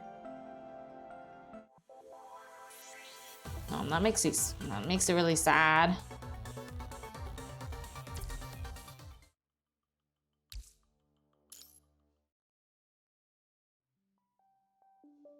It has been years after that tide. FAF is no longer prohibiting Rosetta from meeting others. Like today, Rosetta is even occasionally tasked with buying supplies from the port. Rosetta, over here! A girl from the first shot waves at Rosetta, whom she immediately recognizes in the crowd of people. Let me guess, more rabbit pelts for sale? Morning, Lisa. Nope, it's a reindeer pelt. Yesterday, Grandpa shot. Still no seafaring? That mad narwhal is still rolling and flailing about? Discordant noises travel over from the market entrance. Not yet. If we don't take it out while it's in the harbor, it'll just come back again and again. Some fine job forest guards are doing, useless pricks. Are you guys talking about the mechanical narwhal? What other narwhal is there? Thanks to that fatso, all the port's wrecked. You want to destroy it just because of that? What do you mean, just because of that? Port's down, no fishes, we all gonna be starving. Grandpa said the narwhal's the guardian spirit of humanity. We wouldn't just destroy the port for nothing. There must be a reason. To Rosetta's surprise, the fisherman around her bursts out laughing. You killing me, girl. You hear that? She thinks the narwhal's a guardian spirit. What are y'all laughing at? Everyone except you drifters know that we made that narwhal. And you call it a guardian spirit. So what? If you made that guardian spirit and now you're destroying it out of inconvenience, you all are just selfish. What does a little brat like you know? Fisherman could no longer control his temper and rushes over to grab Rosetta. However, Rosetta quickly catches his wrist and twists it behind his back. Ow, you little sardine! Damn it, let go! I won't let you go unless you apologize to the guardian spirit and to us! Damn it! The port manager could no longer take it. He clutches his fist to swing at Rosetta. However, his punch is stopped mid-swing by the steel grip of an old but firm hand. She's my granddaughter. Just a child. It'd be so hard on her, big guy. Grandpa! The port manager shakes off Pifaf. At the sight of Pifaf, Rosetta lets go of the fisherman. Pah! You're that weird old man living in the forest. Bloody outsiders. Who's the savagest lot of you? Call the guards and have him jailed. Jailed! Pifaf shields Rosetta behind the rowdy crowd. He slams the butt of his shotgun on the ground, letting off a loud thud. Listen up! The presence of the shotgun, coupled with Pifaf's fierce glare, instantly silences the commotion. I will hunt the narwhal alone tomorrow, but at one request. Huh, an old man with one foot in a grave thinks he can kill the whale? Quit joking around! The mocking laughter of the crowd resumes, but Pifaf seems to pay no mind. He pushes his way through the crowd coming before the port manager. What makes you think you could kill the narwhal? Pifaf lowers his voice so that only the port manager could hear. At his words, the manager stiffens and takes on a solemn expression. Are you serious? This is too much for a joke. I stake my life on it. Your life means little to me, but... The manager shifts his gaze at Rosetta behind Pifaf. For this little girl, the old man would never lie. Alright, fine. I'll inform the captain. But remember, if you fail, you will bear all the consequences. I'm sure you know what that means for you and your granddaughter. Pifaf glances at the port manager. He grabs Rosetta's hand and leaves the port under the gazes of the crowd. Is there something you want to say? Grandpa, well, didn't you say that the narwhal was the guardian spirit of humanity? Why are you killing it? I don't get it. Pifaf sighs. The steam from his breath escapes into the snowy forest. It's okay. You don't need to understand. Just know that this is my decision. That's all. The thing about the guardian spirit protecting us, protecting humanity, was that all a lie? Rosetta, it's just a mechanical narwhal. You are a human. You need human friends. Rosetta's about to retort, but Pfaff quickly interrupts her. I'll set out tomorrow morning. If I don't return in a month, run. Go as far as you can into the forest. Grandpa. Waking up next morning, Pfaff finds Rosetta gone. Rosetta! No, it couldn't be! Pfaff immediately packs his gear and rushes to the seashore for departure. To his surprise, Rosetta is waiting there with her spear. Grandpa, even if you don't tell me what you plan on doing, I want to help you at least. If you're gonna kill the guardian spirit, I want to be a witness to it. Pfaff stares at Rosetta bitterly. This girl grew up to be just as stubborn as he is. Without a word, he untethers the small fishing boat. Starting the engine, the two gradually leave shore. 2 humans, 1 narwhal. Their fates intertwine in the vast blue sea.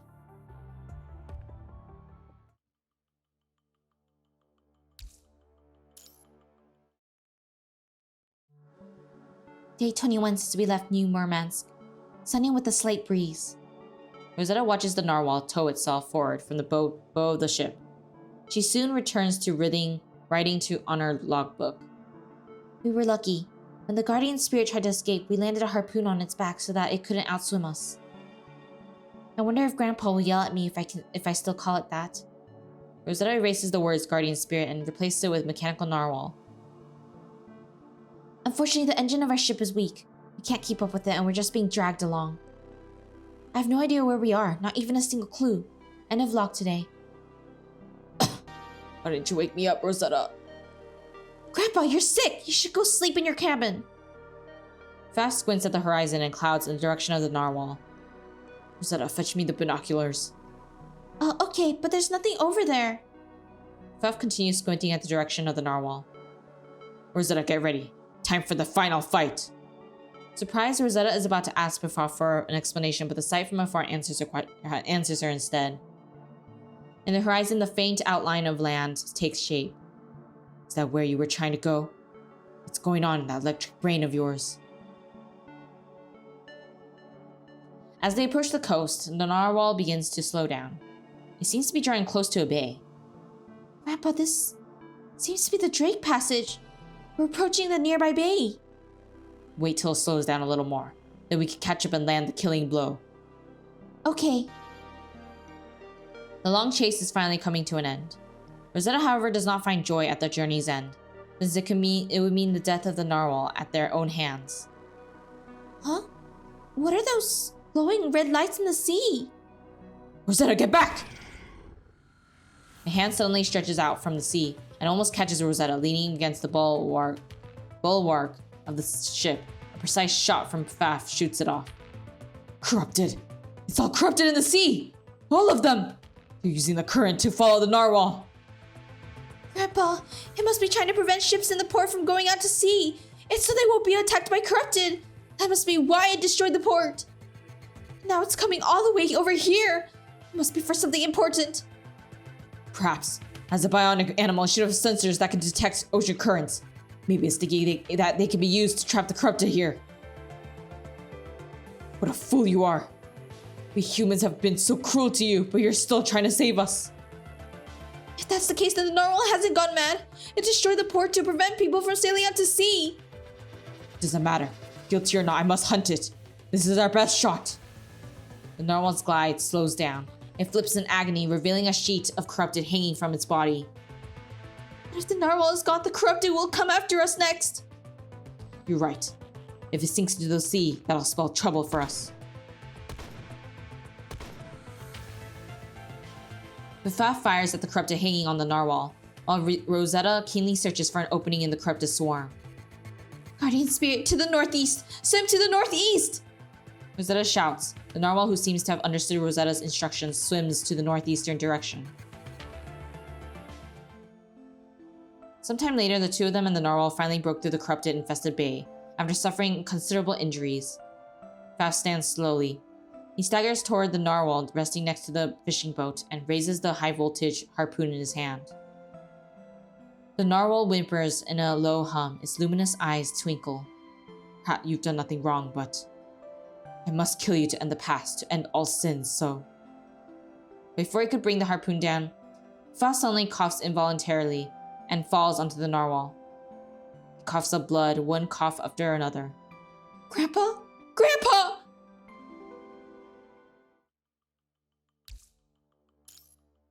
Gosh darn it. Rosetta jumps onto the narwhal and gently carries Pfaff back to the boat.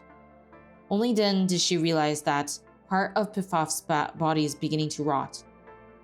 How'd this happen? But you didn't get hurt, Grandpa! The punishing, damn it. And at a time like this.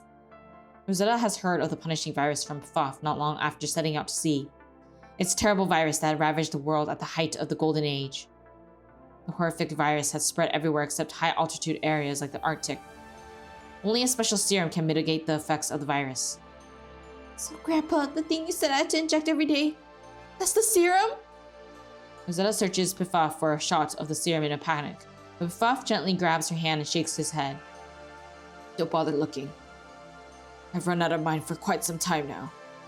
Rosetta checks the boat. There's only enough serum left for one person to make the voyage back. Why? Why didn't we go back when you knew it was gonna be enough? I have to kill the narwhal no matter what, even if it kills me. Why? I don't understand. Because Grandpa has sinned. Far more than the forest guards. So there's no need to feel any regret. Grandpa, you've never done anything bad. How could you be a sinner? They must have made a mistake. Rosetta, listen to me. Killing the narwhal is our only chance to be allowed into the ARU. If that's the case, then I don't want to join them. Were we doing okay just living in the forest? For me it is, but not for you. I can't allow you to be stuck there your whole life. You need friends. You need a future. Rosetta becomes quiet. She has friends in the port. If she could live like an ordinary girl. Pfaff shoves the high-voltage harpoon into Rosetta's hand. He points it at the narwhal's eye and nods. Kill the narwhal while you have the chance. Take the core of its electronic brain back to the port manager. He'll know what it is. Rosetta takes the harpoon.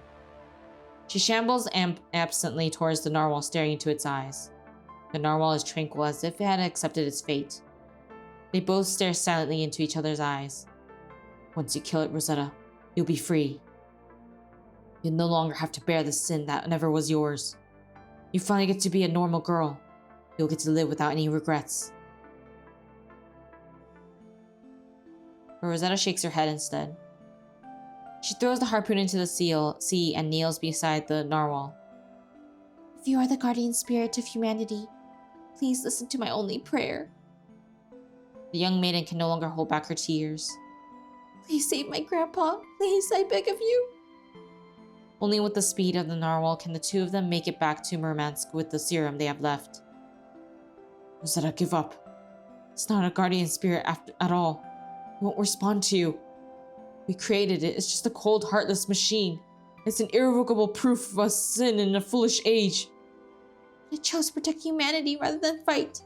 It's our friend. Not a cold-hearted weapon. The eyes of the narwhal flicker. It lets out a bellowing roar. Toiling visibly, makes a hard turn and begins dragging their boat to the north. Possible. The narwhal's mind awakened? Because of Rosetta? We can't keep calling it the guardian spirit or just a narwhal. It should have its own name. To become friends, we must know each other's names.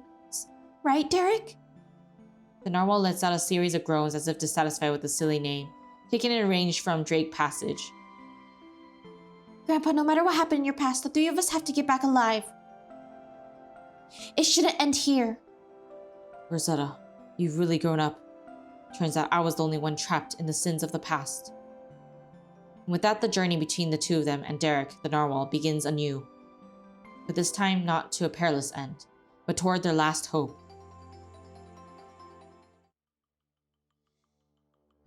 But they're probably gonna try to,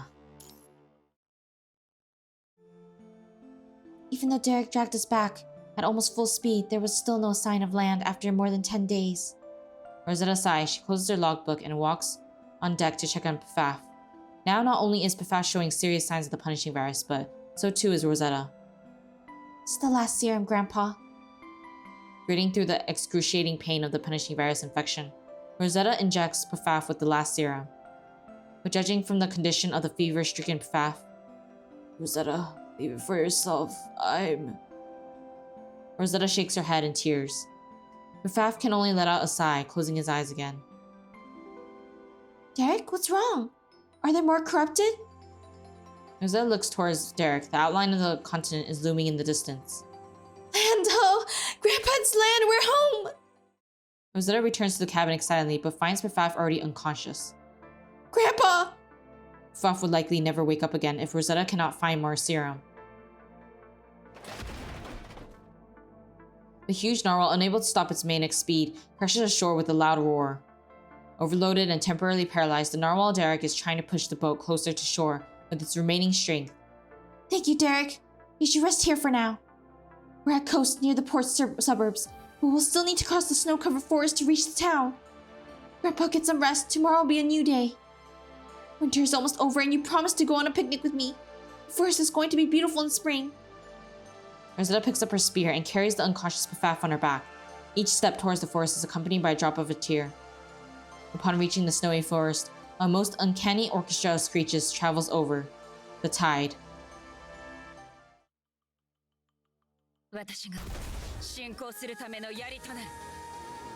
Man, what bad luck. I won't let you die, Grandpa. We'll go home together. I can barely move, but I can't stop here. I know what's gonna happen, but I really don't want to see it, but I know I have to. I know these bionics. They must have been hiding here ever since I first met Lisa. If only I destroyed them all back then. Hey, they've been waiting for so many years. Let's go!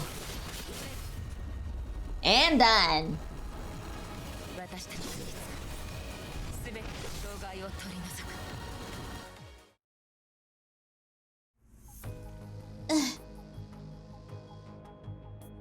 Suffering from the punishing virus while carrying Pfaff on her back, Rosetta can no longer summon up the strength to continue onward and falls to one knee. A bionic seizes the opportunity to jump out of the surrounding forces to deliver the final blow to Rosetta. At this time, a tall figure jumps out of the forest and stomps on the bionic, leaping towards Rosetta. Are you okay? First guard.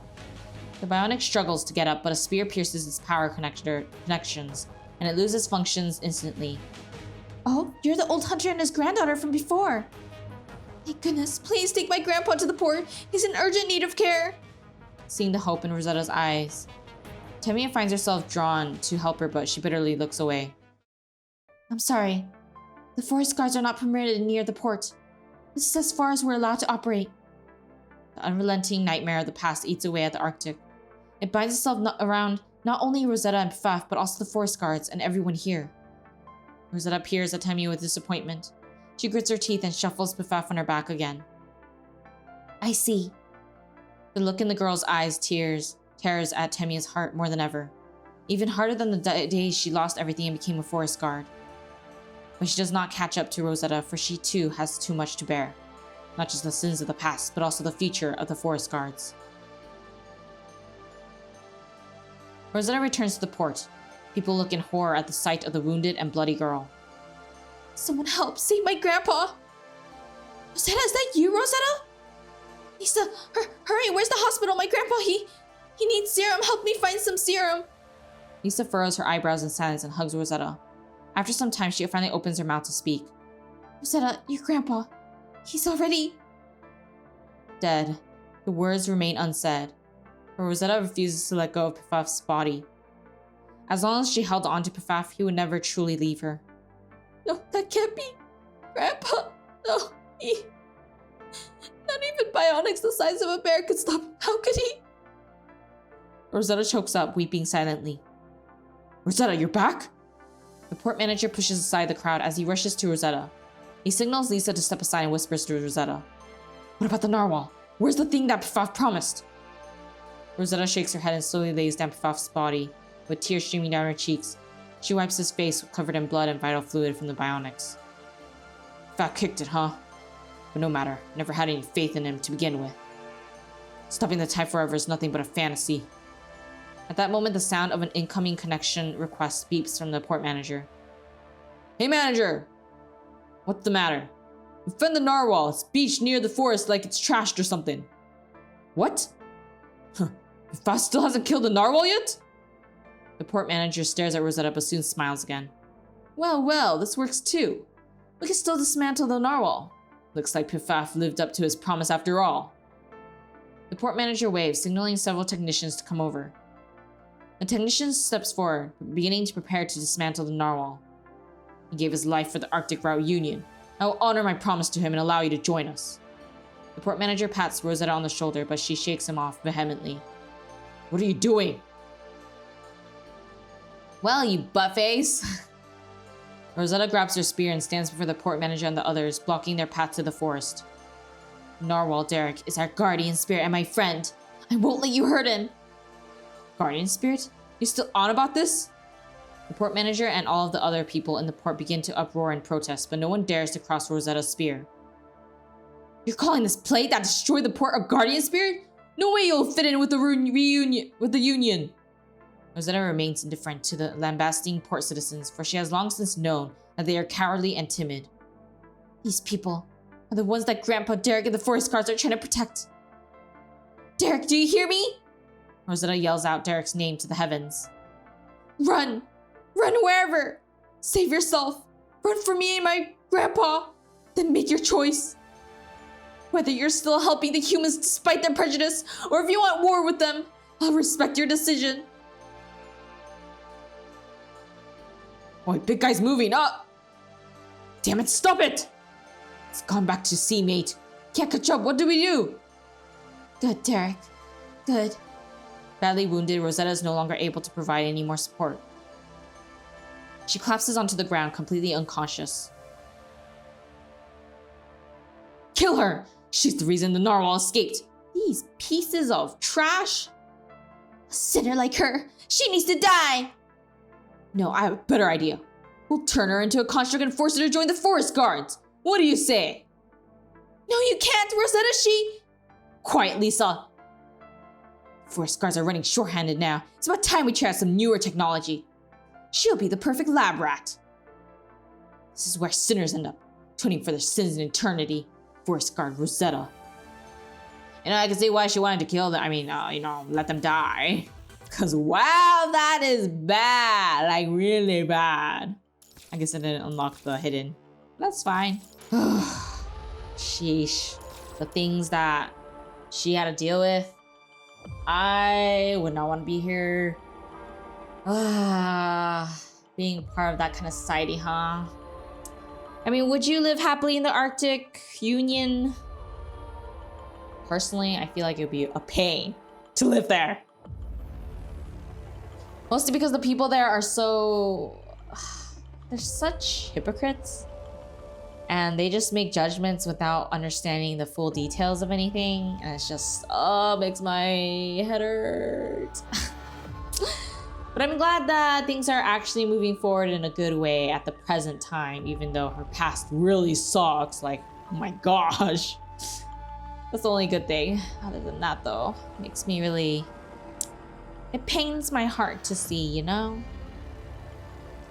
I think in some ways her interlude was probably kind of the most painful. Like, we knew what was gonna happen.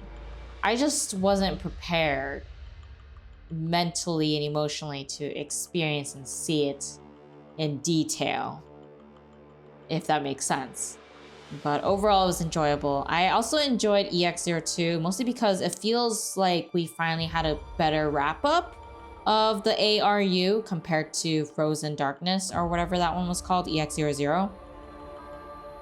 EX00 felt a little incomplete as an arc, but now it feels like it finally tied up with a nice little bow with the EX02. Now I'm kind of curious what EX03 is gonna be about, but I do hope it'll be just as interesting, or either tie things up neatly with a different previous arc, or bring something new to the table that'll make us interested in the world a bit more and or the characters. But they've been doing a great job with that. I think one of the strengths of the story writing so far is actually the way that they describe events happening. Because sometimes when I'm reading it out loud, I can literally imagine what is going on. Like compared to like different other stories, I feel like they have mastered the language of being able to instigate the memories and understanding of what is going on and what you are supposed to be experiencing in your head as you imagine what's happening. Props to them for doing that, because I feel like a lot of stories don't really do that. They do more show rather than tell, as in like showing it visually, which isn't a problem either, but it does make the world of PTR a lot more fantastical, fantasy-like. It retains its mystic properties. I'm not really sure how to describe it, but that's kind of how I feel in general with this game and the story writing here. What do you think is the best strength so far with the story writing? I would love to know your thoughts down below. But in any case, my kids, what'd you think of today's progress? We went through, let's see, we finished EX02, the normal and the hidden, and then we finished the Untainted Prayer, and then that means the next one we can start on EX03, which is exciting. Kind of glad there's no 2 interludes this time, it's just 1, which is quite a relief. Anyways, let's etch this into our memory and keep it safe, and as always, formally inviting you to the next tea party, the so-called anime enthusiast fox. Who's that? This was Ririna, so until the next one then, bye!